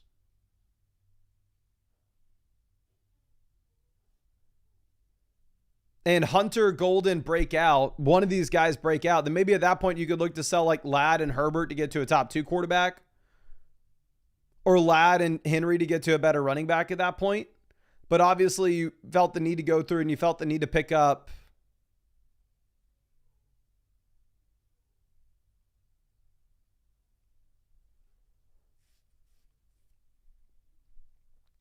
I don't know. Felt the need to pick up Ladd McConkey for the wide receiver depth anyway, so clearly we don't feel comfortable having the rookies at the very bottom, which completely understand. But, I mean, if those rookies were to break out, then at that point, Ladd does become expendable. But we're probably not doing that anytime soon, right? Because we are going to have to wait here. But I think you have a great team now after your trades. I really do like them. Let me send you over some free questions, which we already did. I would consider, if Dart looks bad, cut him for Rashad White. And then if the rookie wide receivers break out, sell Ladd and one of the running backs get an RB upgrade. But for now, I think you're chilling. But let me go ahead and send out some more free questions in the chat. Looks like we just hit 700 likes on the stream. So again, to get those free questions, all you got to do is drop a like on the live stream and drop your flockfantasy.com username in the chat. And we'll go ahead and pick some of y'all to get free questions too. But let's move this over to Jay Willie real quick. Says, started off 0-2, but it seems my team 2 was saved in week 3. Just traded Pearsall, Ridley, Algier for, oh my gosh, for London Pitts. Love it. Love it, love it, love it. Got an offer to trade Pitts for Diggs. That doesn't matter. Thoughts here, by the way. Congrats on the engagement. Just got engaged as well. Congrats, my friend. In the midst of wedding planning now. I'm doing the same. And for me, that is telling the lady, you do what you want. You do what you want. Let's try to not make it too expensive, please. This is the second team in terms of value. Second team in points scored. But we've gotten an unlucky start where we are 1-2. But real quick, before we dive into your team, let me send out some free questions real quick to people in the chat. This one's going to be going over to JMO 2023. Let me see if I can find you in the stream, my friend. JMO 2023 just got you and just sent you over that free start set question. Really appreciate you hanging out with us. And let's send this over to She Hate Harlem.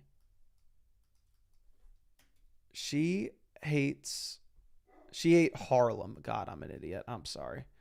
She Hate Harlem just sent you over that free start sit question. Really appreciate you hanging out with us in the stream as well. God, it's embarrassing when I show that I can't read. Okay. But let's move this back and let's get this going for Jay Willie. This is a league in which the depth matters. You can start to combine 6 running backs, wide receivers here weekly.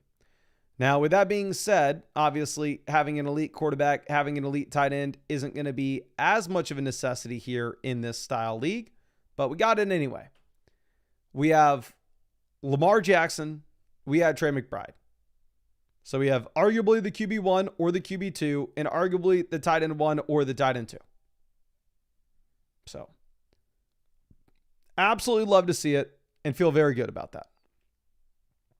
Trading Kyle Pitts for Stephon Diggs, you do you. Frankly, it doesn't matter. I don't think Diggs is hitting your lineup anyway. I'm saying this is somebody who has Stephon Diggs on their own team. The dude's kind of a bum. You're starting London, Tet, Igbuka, Hampton, Hendo, Mason, Benson all over him anyway. So, like, if that's the best thing that you could get for selling Kyle Pitts, obviously you don't need Pitts. Like, you can go for it, but it's not going to matter that much one way or another. Looking at what we have at running back, we have Amari and Hampton, Jordan Mason to absolutely jam in right now. We have quality depth as well with the combination of Hendo and Trey Benson. Wide receiver, we have London, Tet, Igbuka. You absolutely love to see this. I would say that I'm going to go ahead and drop Troy Franklin for Josh Downs. I would also consider dropping Rico Dowdle for Ray Davis. But those aren't necessarily moves that you have to make, even though I would. And then looking at a trade, I mean, if you were selling Kyle Pitts, instead of just getting another depth piece when you already have so much depth with your team, I'd probably rather just be trying to package together Pitts and Trey Benson to get to a better running back, or Pitts and A.O. Manor to get to a better wide receiver.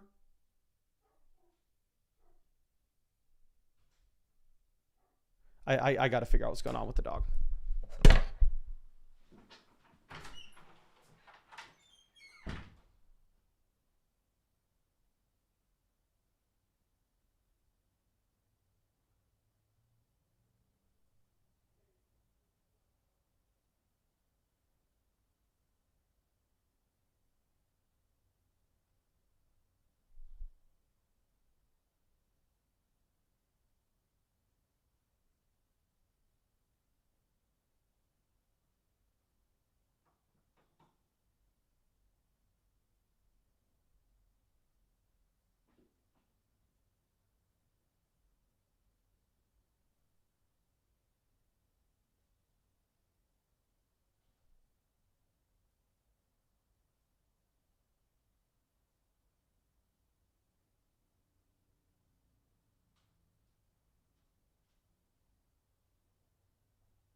All right, I'm sorry about that, ladies and gentlemen. I'm sorry about that, Jay Willie. Dog was just spazzing in the yard, and I had to tell the fiance for the 1,000th time. I've only said this 1,000 times. Do not let the dog outside by herself at 10 p.m. when the neighbors are sleeping, so the dog just barks. I don't see what you reasonably would want to do with your team. If it was a 2 wide receiver, 1 flex, then maybe we try to do a 2-for-1 deal to package up from Tet McMillan. But realistically, for your format, your team's great. If you wanted to sell Kyle Pitts, I would rather try to do the upgrade rather than just getting Diggs for him. And in reality, I think all you're probably doing is dropping Dowdle, dropping Franklin, picking up Downs, and picking up Ray Davis. But I really appreciate you and really hope that I was able to help you out in some way. And let me send you over some free questions here, my friend, just in case there's anything that you want to follow up with. I'd be super happy to take a look at it for you. And actually, I got to sign in and sign out real quick to do this. Okay.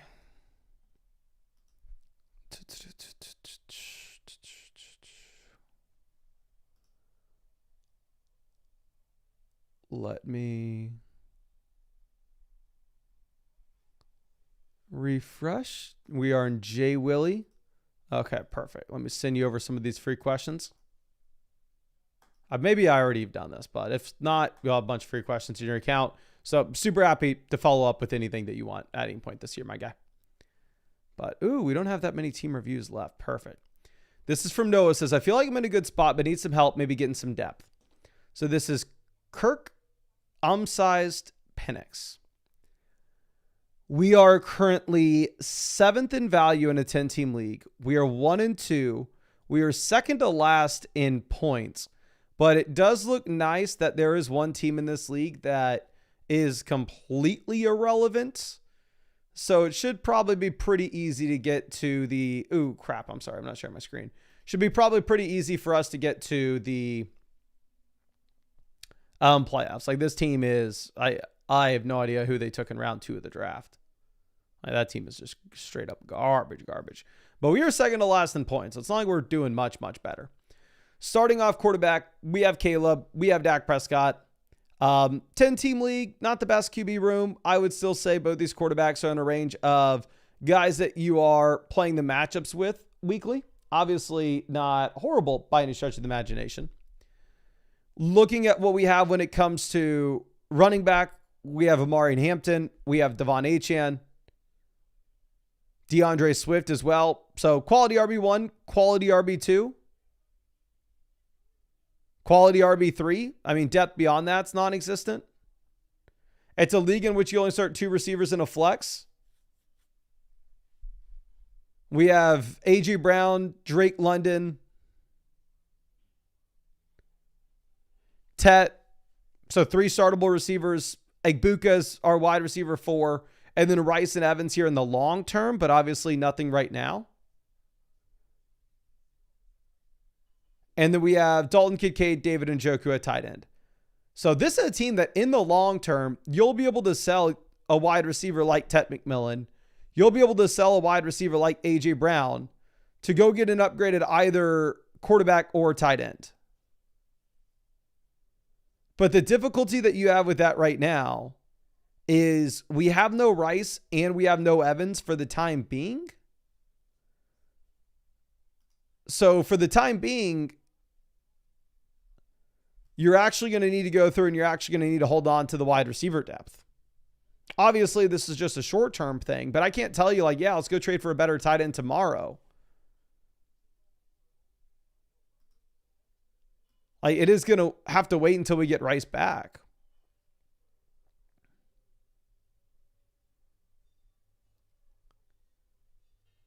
But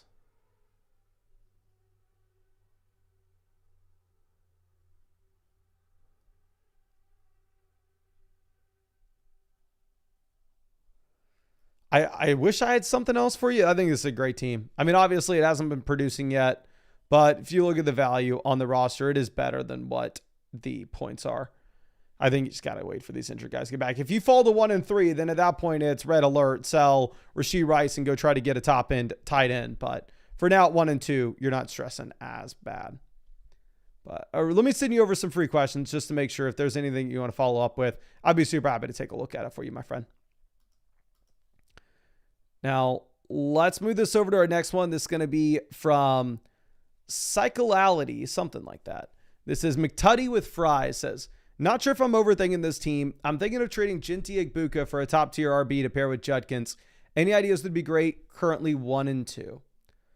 So we are currently number 1 in the league analyzer at the moment. 10 teams start 8, half PPR format.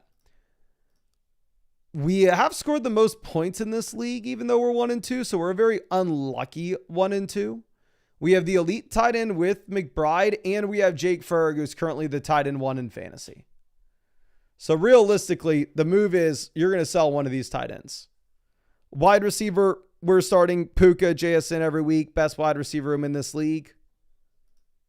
We have Godwin, Keenan, wide receiver 3, wide receiver 4, so quality depth. We have Jacobs, Jeanty, Judkins, Dobbins. Quality RB depth. We don't necessarily have that elite RB1 like Bijan. I think the only thing I could possibly tell you here is if you could go through and if you could sell a tight ends like Jake Ferg with Josh Jacobs, with Ashton Jeanty, to go and get to a true elite level running back, it's probably something that we want to do. Like, could you send Jake Ferg and Josh Jacobs to get to Saquon Barkley? To get to Bijan, to get to Gibbs? Obviously, if you get to CMC, that'd be a no-brainer as well, but probably much easier said than done there. If your league mates refuse to value Jake Ferguson just based off name value, maybe you look to sell Trey McBride instead.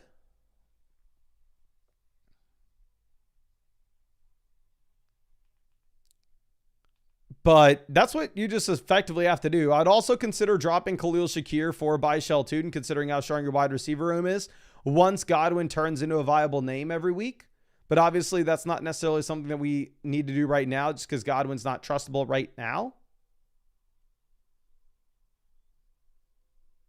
But I really appreciate you, my friend. I really hope that I was able to help you out in some way with this. And let me send you over some free questions as well, just in case there's anything that you want me to follow up with.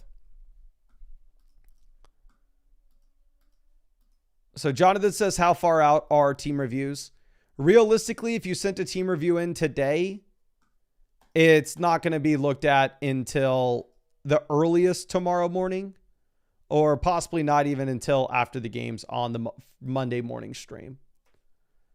But with that as well, the team reviews may not be open on Monday. We'll see. But let's move this over to our next question.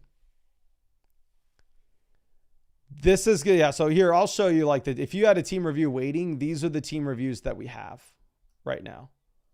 We have these team reviews. So 1, 2, 3, 4, 5, 6, 7, 8, 9, 10, 11, 12. 12 redraft team reviews to get through. But then we also have the dynasty ones that we've been saving as well. That may be the things that we do at 5 in the morning tomorrow. Okay. Now, Spaghetti Girl says, SOS, 0-3, and I'm down bad. League mates have Brees and Brian Thomas Jr. on the trade block. I only get low ball offers, and they really move off players and producing. My quarterback room isn't doing me any favors either. Am I cooked? So we are not as bad in terms of value on the roster. We are 6th in this league with value. However, we are 3rd to last in this league when it comes to points scored. So it's a league in which you can start up to a combined 6 running backs and wide receivers weekly. So we have Kyron, Kamara, Chase Brown, Dobbins, 4 startable RBs. And then going over and looking at wide receiver, you have Jefferson, Adams, Egbuka, Higgins. So 4 startable wide receivers. So effectively you have both, Chase Brown and T. Higgins on the bench. Which obviously, we would love to go through and we would love to try to send T. Higgins and Harold Fannin.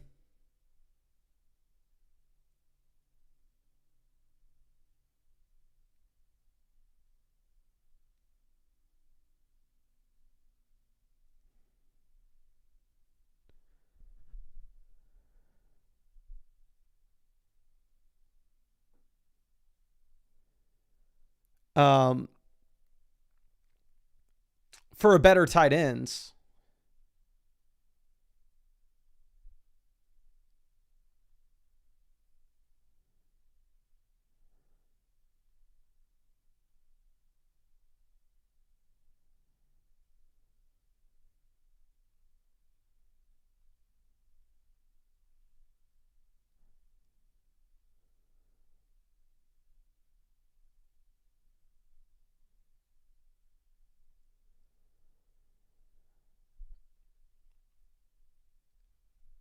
I guess you actually even have Waddle too.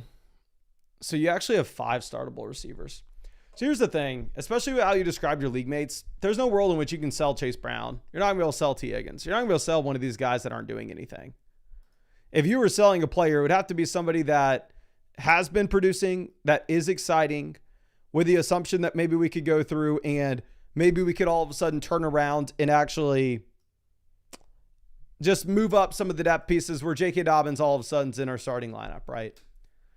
So like if you could maybe send a player producing like Alvin Kamara and send Kamara and Harold Fannin and find ourselves 2 Brock Bowers, Trey McBride, maybe even Tyler Warren.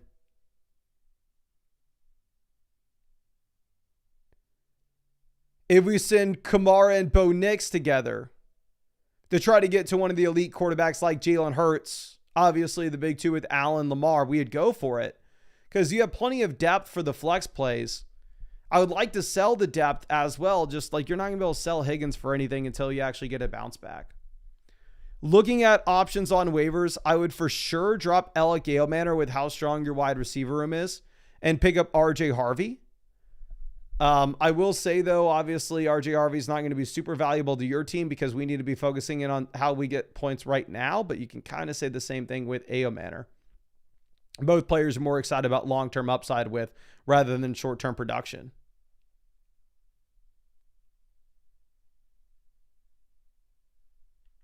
But I would drop A.O. Manor. I'd pick up Harvey. I'd probably drop Bo Nix, pick up Caleb. Drop Harold Fannin, pick up Hunter Henry. And then I would try to sell like Kamara and one of the tight ends or quarterbacks and get an elite of player at either position if possible.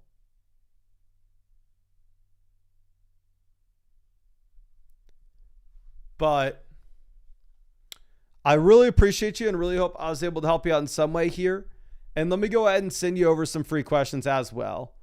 And it does look like Isaiah Likely is expected to play this week. So with that in mind, if you had Mark Andrews in your lineup, I would strongly consider taking Mark Andrews out of there. But let's move this over to our next few questions. I think we're going to get to some quicker start, sit, and trade questions. Let me pull these up. This is Winter Leads trading Benson, A.J. Brown, Tyler Warren for Jeanty, Marv, and Bowers. Tyler Warren to Bowers upgrade. A.J. Brown to Jeanty lateral move. Trey Benson to Marv lateral move. I'd probably rather have the Raiders side. Taking on risk, don't get me wrong. But I still think Jeanty and Bowers are going to be great this year. Now, Phil, here for the flex, I think you play George Pickens over ETN. It's a tough matchup, so I understand maybe not being fully sold on it.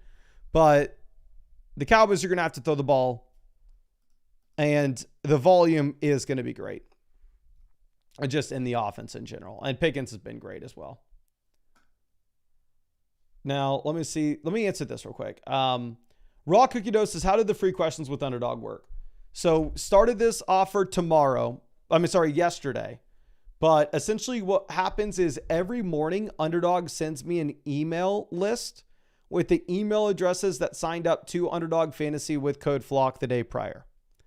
I send that email address list over to one of the devs on flockfantasy.com who runs it. And if there's an account on flockfantasy.com that has the same email address that signed up to Underdog Fantasy with code FLOCK, then it will be given free start sit questions and trade questions.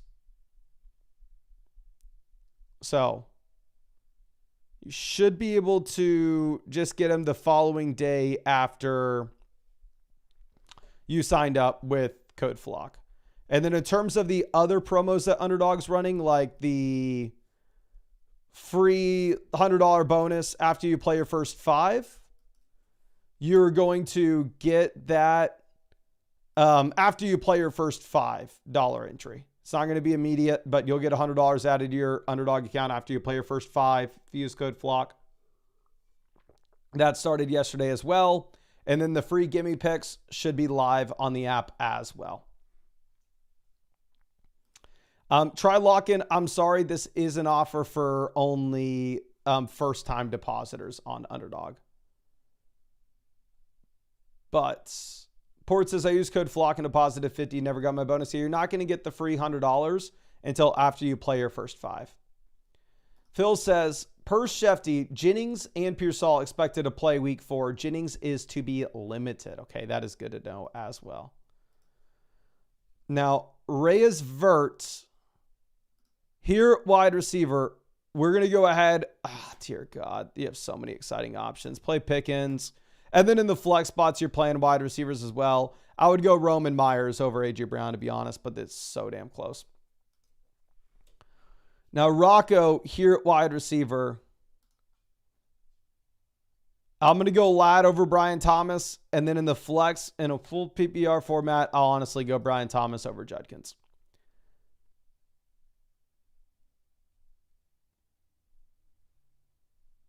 Now, Tiro Burts.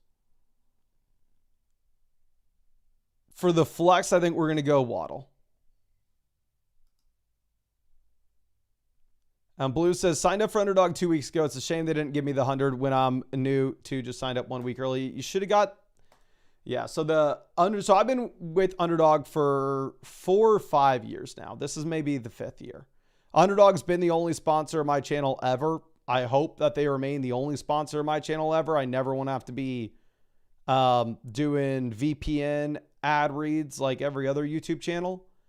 Absolutely love Underdog, but over the past 4 years, the promos that they've done, whenever I signed up 4 years ago before I even worked with Underdog, I believe what I got was a 100% deposit match up to $100.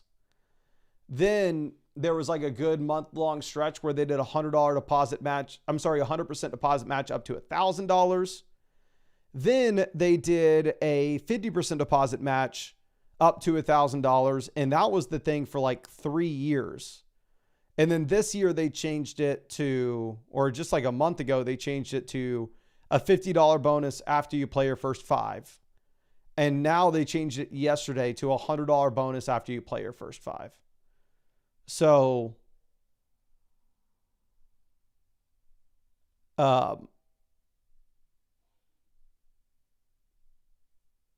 yeah, the promos, I would say the $5, get the $100 after you play your first 5 is by far and away the best they've ever had. Okay.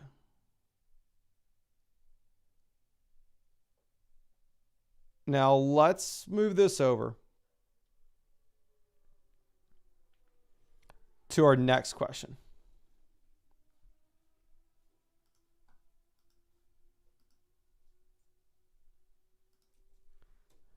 This is Solarman here at wide receiver, JSN easy. And then probably for the flex, we're going to go DJ Moore. Feel less confident with that, where DJ Moore just hasn't been getting the volume.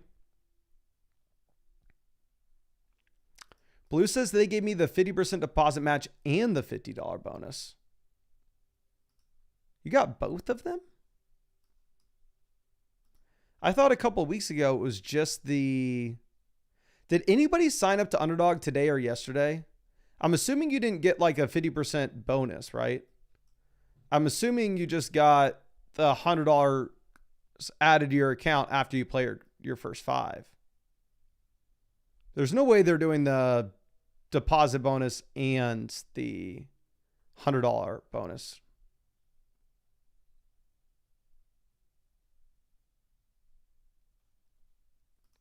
Y'all are lying. Raw Cookie Dough says, I did just now and got 50%. How are they doing 50% and... Okay, I'm not signing off on this. What I have been... How are y'all getting the 50% on top of it? What I have been told is you don't get the 50% and you just get the dollars added to your account. Last week it was 50. Right now they're doing 100. They said it's not going to be 100 forever. But Rock Cookie says I can screenshot if you don't believe me. I wonder, there's no way it's a glitch, but the thing is there's no way they're like actively running that, but only promoting the $100 thing. Because they would get way more people to sign up if it was a 50% and the $100 thing.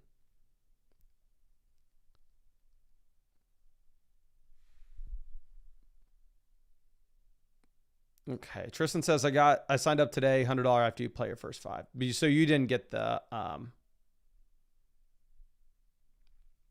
You didn't get the 50%, I'm assuming. Okay. Lucas, the vouchers should be sent out the following day. So if you signed up to Underdog today with code FLOCK and made a $10 deposit, they should be sent out tomorrow. Rock Bottom says other groups are advertising that you get both. Okay, I'm going to have to look into that because that seems too good to be true. Okay, Sean Dangster trading Etienne Keenan for Derrick Henry. For sure, give me Derrick Henry here easily, even with your league depth mattering more. Palladino trading Higgins for Terry McLaurin. I have Higgins myself, and I would rather have Higgins at this point. Like, Terry's not going to the IR, but Terry's missing some time here. If Higgins is on your bench, then sure.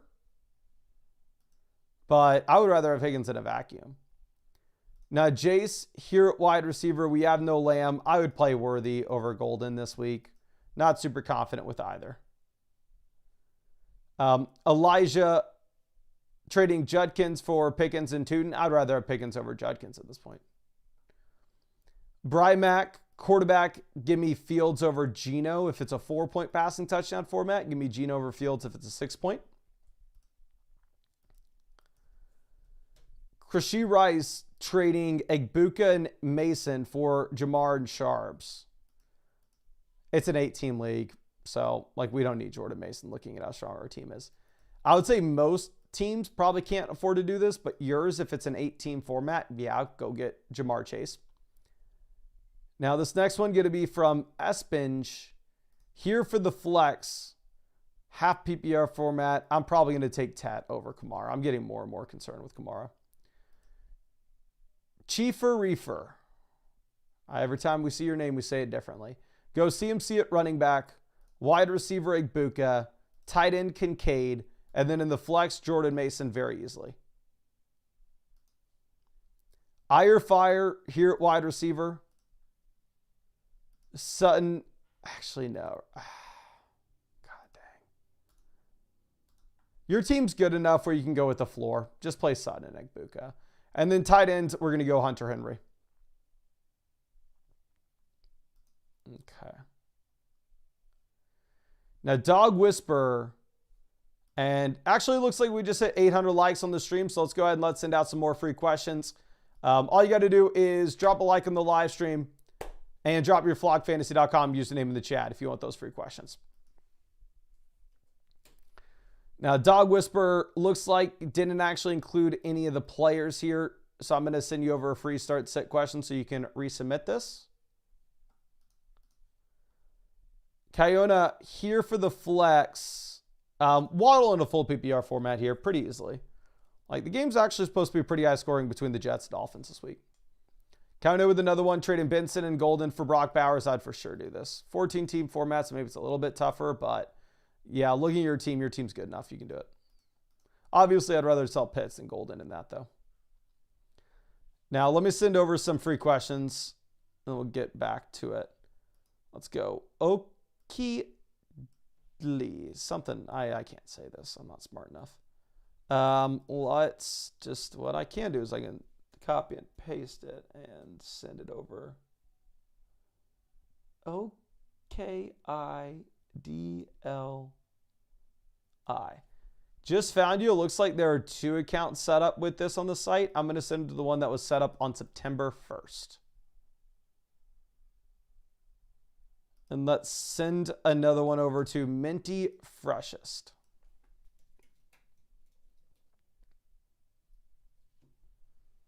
Just sent you over a free start set. Appreciate you hanging out with us as well, my friend. But this is for Badger. Here, wide receiver Chase Neighbors. Flex, give me Addison and Ridley.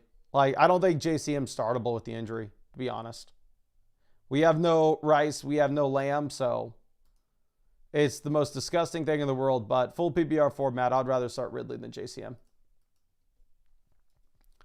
Now, Slade, Charbon, the big Q versus Rashee Rice. I'd rather have Rice. I do this in a heartbeat. I hope I'm wrong. Obviously, I dropped it a bunch of the big Q. Wilson says, wanted to trade Montgomery. Evans got hurt. Saved by depth. 3-0. Thinking of trading with the 0-3 team for Rice.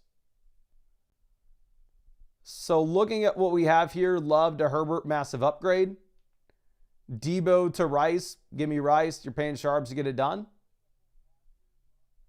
So, yeah, 100%. I think we can go for it.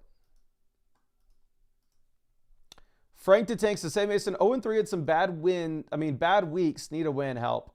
Give me Baker over DJ. Running back, Hampton, Warren. Wide receiver, Nico. Tight end, Ferg's going to crush. And then in the flex, it's Chase Brown or Judkins. I know most people would say Judkins. But realistically, I don't think you can. I would play Chase Brown.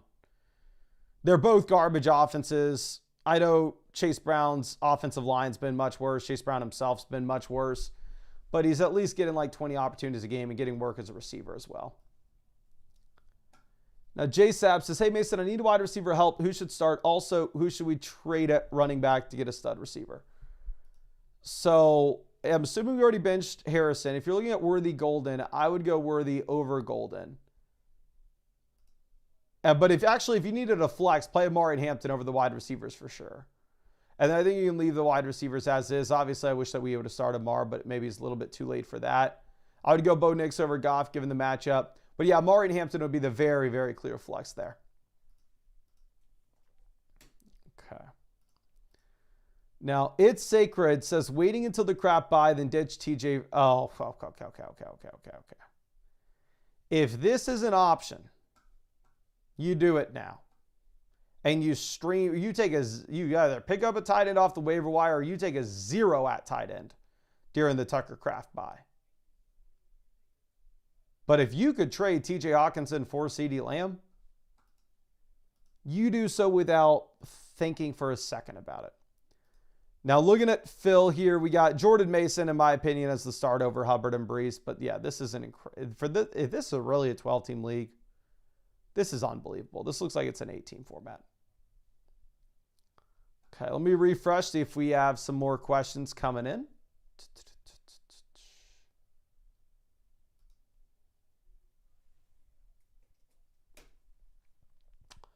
Ottang with this next one.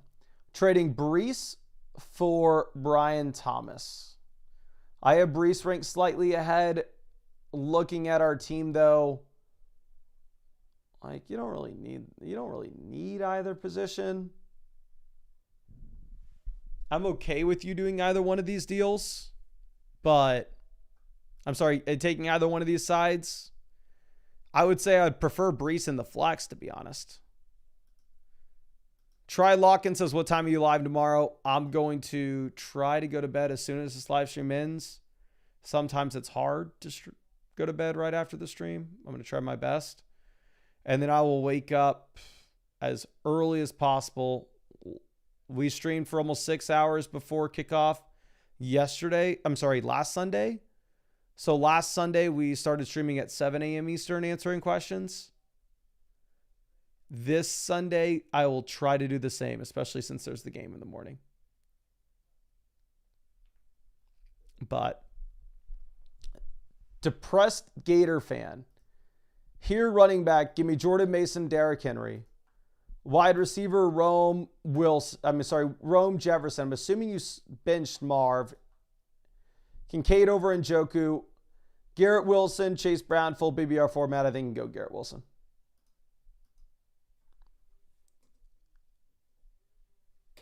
Now, Red Terror coming through. We got a couple wide receivers. We're going to go with Lad McConkey and the big Q.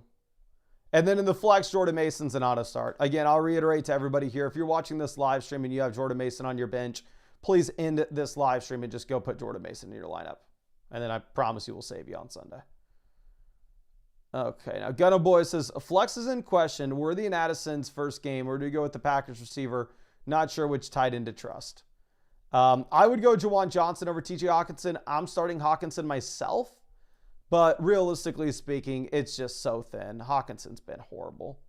And then looking at the flex, I would play Xavier Worthy over Romeo Doubs for sure. Like if I was looking at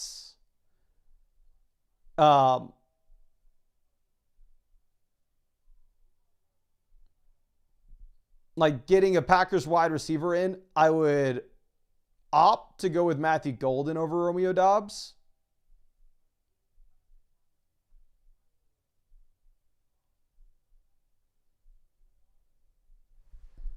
But yeah, I think you play Worthy over both, at least in my opinion.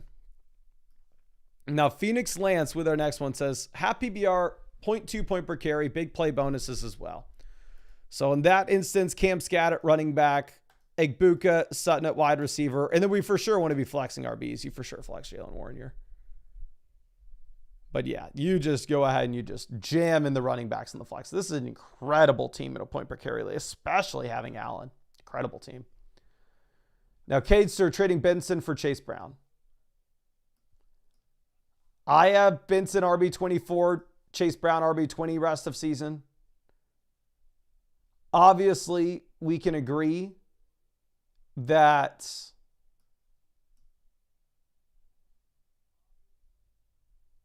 Chase Brown's been the worst running back in the NFL, but he's also averaging 20 opportunities a game. So the hope is this offense can eventually start producing. But I wouldn't fault anybody at all if they wanted to take Trey Benson.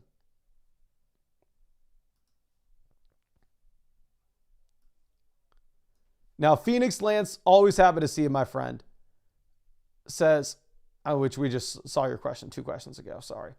Have this offer from the 0-3 JSN team, trying to ride out the Lamb injury. Worth it, even if it ruins my flex option. So this is a start-eat format. So you're going to be starting Achane Pollard at running back, wide receiver London Tet, JSN in a flex, and then Diggs in the last flex.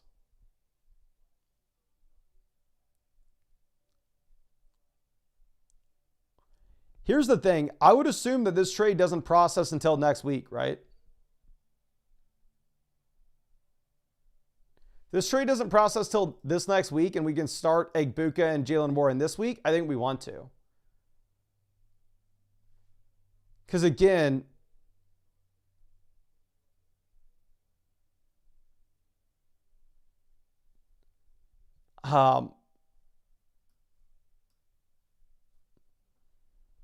if you're looking at Egbuka, while he is absolutely crushing right now, I think realistically, we shouldn't be 100% certain that that is going to continue through the rest of the season once eventually Mike Evans and Chris Godwin are healthy at the same time. Don't exactly know when that's going to happen, but it will eventually. Now, Nami's 10 coming through. This is Walker, Jamo, Hawk versus Hendo and McBride. Yeah, this is Hendo and McBride. Not close for me. I know Hawk was good this past week, but still, no faith in Hawkinson at this point. Lord Child, 2-1, probably 2-2 after this week. Worried about ETN. What are your thoughts based on the team?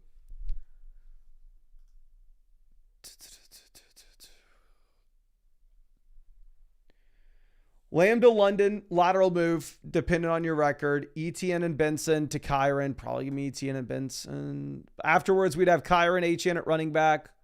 Wide receiver, JSN, Tet, London in a flex. Like, this trade definitely has you as a winner in the short term. It's just in the long term, CeeDee Lamb's going to be in a different tier than anybody else here.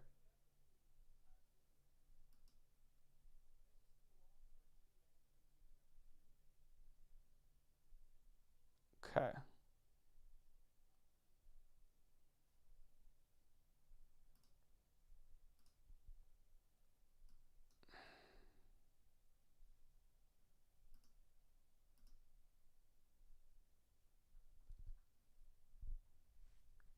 Yeah. If you're 2-1, if you have any shot to be 3-1, you don't do this deal. If you were 1-2, I would do this, but honestly, 2-1, I think you leave it with Lamb. Again, Lamb's going to be in a different tier than anybody else once he is back. So, Turtles P 5000 Here for the flex, I'm going to play Ashton Jeanty. I know Jeanty's been horrendous, but this is a really good spot against Chicago where you actually do have a really high total in this game. Now, A. Wills, May over Dak, a running back, Bijan, Chase Brown over Hendo, wide receiver. I don't know if he's played Marv or not. Wide receiver would go London, Tet, tight end, Bowers, flex, Debo. I'm assuming one of those spots had Marvin Harrison in it. If it did not, then we would go Trevion Henderson for the last one. But I would assume that we played Marv. LeBron Goat trading Kyron and Godwin for Jamar Chase. Give me Jamar Chase. Pretty easily. Aluna, any trade packages you would also recommend? You have probably Devonta Smith here at receiver. Running back, flex, you have Judkins, and you don't have enough depth to make a trade, to be honest. You just got to be working the waiver wire. Okay, I think we're going to move over and get some of these questions going back to roster reviews.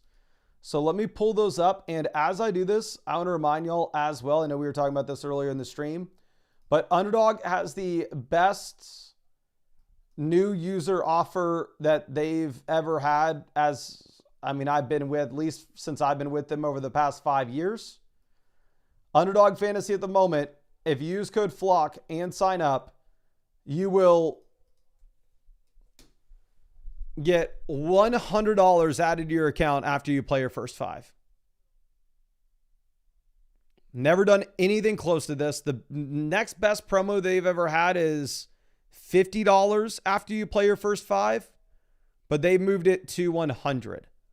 Plus, they have additional freebies for the games tomorrow. They have a no sweat free pick'em, or if you lose your pick'em slip and you use that token, you're actually going to be getting the money refunded to your account.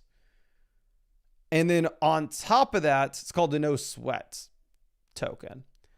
On top of that, you get 50% profit boost token for the Dublin game, a Dak Prescott gimme pick for the Sunday game, and the Bo Nix gimme pick for the Monday game. Raw Cookie Dough is claiming that they also give him a 50% deposit bonus, but I'm not going to say that because they have not put that out there. So what I know is they're doing the $100 added to your account after you play your first 5, plus those site-wide promos. And on top of that, if you use code FLOCK and you have an account on flockfantasy.com with the same email address, you'll get free questions to send in these live streams as well. But let's go ahead and let's get this pulled up for Mickey G. This is Pearsall's Pocket Watch. Says, hey, Mason, I know I need to always look to improve. What do you think about sending Wilson and Warren for Bucky? If you have enough wide receiver depth, I like it. Also have an opportunity to send Saquon and Wilson for Achane and Tet. Do not like that. Or Wilson and Marv for London. Don't like that in your league settings. Because this is a league where depth does matter a bit, right? It's a 12-team start 8 format. So realistically, you can get 4 wide receivers into the starting lineup weekly. We are in the middle of the league with value on the roster. However, we are 2-1, and we are 3rd in the league in terms of total points scored. Quarterback, not great. We have Kyler Murray. So for me, I think that I would very easily want to pick up another quarterback here. I think Jackson Dart gives you some rushing upside and obviously wide range of outcomes. Maybe you cut him after a week, but maybe he looks really good. So I would probably go ahead. I would probably cut Wan'Dale Robinson in favor of Jackson Dart. Going over to running back, we have Barkley. We have Jalen Warren. We have RJRV for the long-term upside. We have Ramondre and Rashad White and Tyler Algier, all as desperation plays, but they are premium handcuffs. So nice running back depth. Wide receiver, it's a league in which you can start 4 of these guys weekly. We have A.J. Brown, Garrett Wilson, Ricky Pearsall, Marv. Then we have Chris Godwin, wide receiver 5. If after this week you can make that deal to go and get the upgrade to Bucky Irving over Jalen Warren, I would really like it. But the issue is, like, we don't necessarily have the depth right now with Chris Godwin not as a viable piece. Tight end, we had TJ Hawkinson. So, like, tight end is maybe not the most suitable, but realistically, what are we going to do with it? Because it's a league in which the depth matters at the skill positions. And especially if we make that deal for Godwin, it's not like we're going to have a ton of depth. I think you could pick up Evan Ingram just in case Evan Ingram ends up turning into somebody that we are excited to start when Hawkinson isn't. So like what you could look to do is you could look to probably drop Wan'Dale Robinson and pick up Ingram, drop Jalen McMillan, pick up Dart. Now, if McMillan's on the IR, then obviously at that point you have to just pick one of Dart or Evan Ingram. I would make that trade for Bucky, but again, only if we can do it after this week. Because realistically, for the time being, you're actually in a spot in which you kind of need to hold on to this depth given the depth requirements in your league, where you have to start a combined 6 running backs and receivers, which I think is going to be good in the long term. But in the short term, it's just tough because Harvey and Godwin aren't viable just yet. But I really appreciate you and really hope that I was able to help you out in some way with this.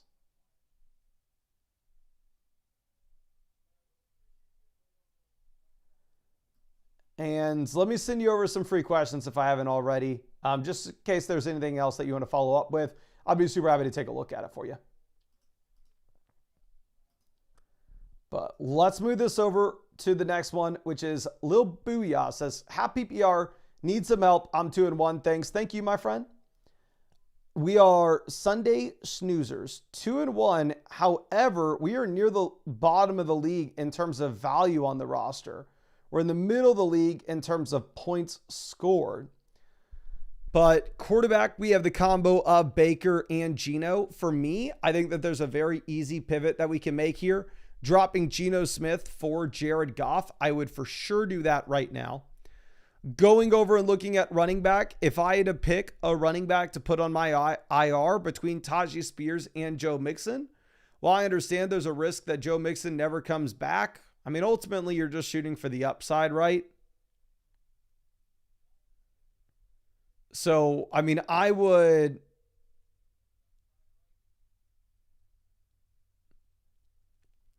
look to cut Spears, pick up Joe Mixon.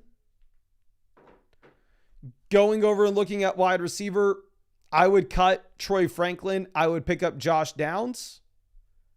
And then we don't make any waiver wire pivots at tight end. But I think those are 3 waiver wire pivots that could immediately make your team better. Then quarterback, when we have Baker and we have Goff, we play the matchups every week. I would actually play Goff this week instead of Baker. So I would make that swap, then play Goff. It's a 2 wide receiver, 1 flex. So the depth of the skill position is not going to matter much. We got Bijan, Bucky inside the starting lineup. Love to see it.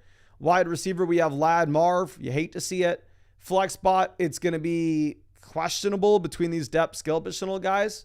Like I would say if you could send like Hunter Henry and a wide receiver like Keon Coleman to go get to a flex that we're confident in consistently starting, let's do it. If you could send Juwan Johnson and Ja'Cory Cross-Camara to get to a running back that we're excited to start week in and week out, let's do it. But much easier said than done. It's a 10-team league. Nobody's going to be trading for those tight ends. So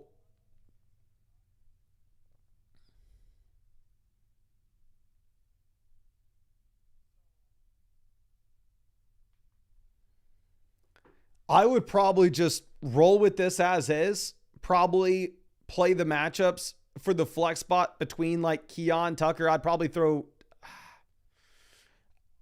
I'm an idiot. I would put Keon Coleman in the flex this week. And then I don't think you make any trades. Your league depth's not going to be that important. We don't really have much expendable depth to sell. So I would just be making the waiver wire pivots that we talked about. But I really appreciate you. I wish I had more for you, my friend. I'm going to send you over some free questions just in case there's anything else that you wanted to follow up with. I'd be super happy to take a look at it for you. But let's move this over to our next one. Next question going to be coming out from Flues. It's a Dynasty League, so we're going to save that for a dedicated Dynasty live stream. This one's from Flashy. Says, Lost Lamb. We traded Hill and JCM for Amarian. Have tried selling Chuba. I am 2-1. Hill and JCM for Amarian.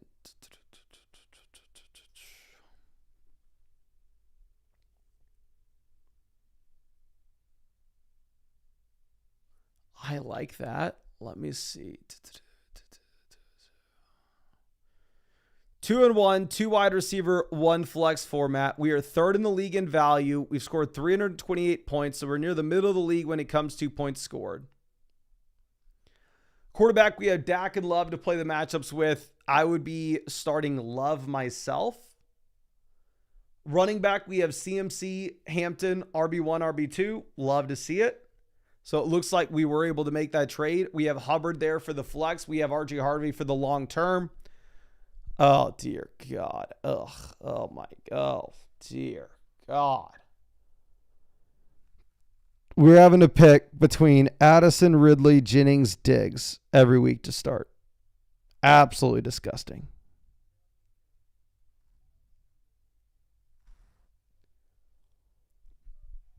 Absolutely disgusting, my friend.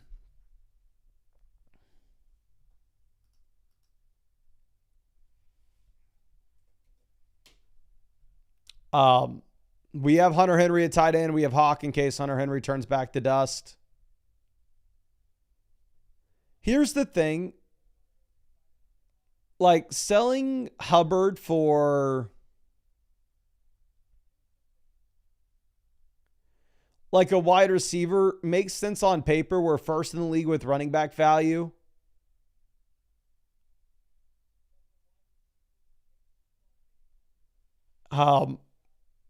We're 9th at wide receiver, but you sell Hubbard for a wide receiver, it's just going to move our hole on our team from from wide receiver to the flex.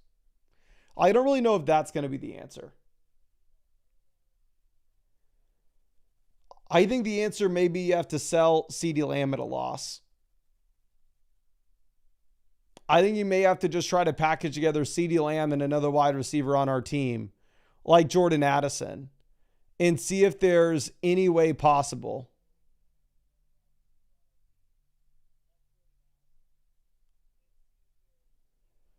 for us to go and get Nico Collins, Jamar Chase, Justin Jefferson, Amon, like any of those receivers.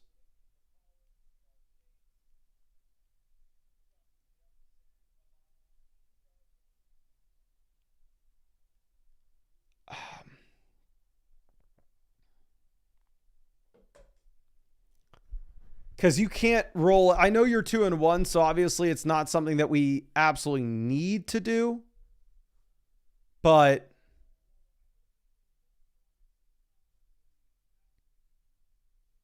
it would be very interesting, so you don't have to start Addison and Ridley this week. But let me send you over some free questions just in case there's anything else that you want to follow up with. I'd be super happy to take a look at it for you, my friend. But let's mark this complete. So let me see. What time is it? And are we... Okay. If y'all want us to keep streaming and keep answering questions tonight, make sure you go down there, drop a like on this stream, and subscribe to the channel. That will kind of show me if there are any new people watching this, because I'm just going to be completely honest with y'all. From like where my mindset's at right now this year is I'm thinking, how do we get to 300,000 subscribers? That's what's in my little brain. So if ending the live stream now where I can go to sleep so I can stream for 6 hours leading up to kickoff tomorrow, we're going to get closer to 300,000 subs that way.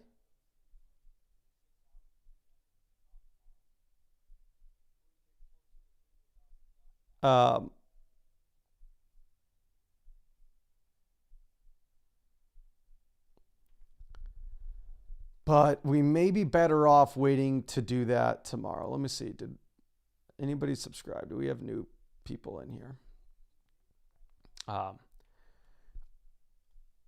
let's think. Let's try to go to bed so I can stream for 6 hours tomorrow. But let me go ahead and I will, of course, be answering. Here's the thing, to be completely honest with y'all. Obviously, the game's going to be going on tomorrow. So naturally, way fewer people are in these live Q&As during the game. So we're going to be able to give away a ton of free questions in tomorrow's live stream. So if y'all are able to make it out to the stream tomorrow, there's a damn good shot that there'll be way less people than usual and you will be able to get some free questions. Obviously, I'll be playing the game on my phone. I got YouTube TV on the phone, so I'll be watching it. We can do some live commentary over it as well. So I really hope that you can hang out with us tomorrow. It'll be live streaming a couple hours before the game, live streaming through the game. And obviously, if you want to get free questions for any of these streams, or if you want to take advantage of the best offer that Underdog Fantasy has had for the 5 years that I have been with them, you can find the link to Underdog Fantasy in the description comment section. Promo code FLOCK is going to get you $100 added to your account after you play your first 5. Never seen anything like it. The best we've ever had before is $50 added to your account after you play your first 5. And then on top of that as well, Underdog has a no sweat pick'em token for the games this weekend. Winner, you get your bonus funds back. 50% profit boost token for the Dublin game. A Dak Prescott gimme pick for the Sunday night game. And a Bo Nix gimme pick for the Monday night contest. But, so make sure you take advantage of that. And if you wanted the free questions in the live streams as well, to get those, just make sure you set up an account on flockfantasy.com with the same email address that you signed up to Underdog Fantasy with code FLOCK. That way we know who to send those free questions to. But I really appreciate y'all. I really hope I get to see y'all in the live stream tomorrow morning. I'm going to go try to sleep for the next 5-ish hours so we can be back and answering all your questions tomorrow. But thank you again, ladies and gentlemen. Really hope we get to see you then.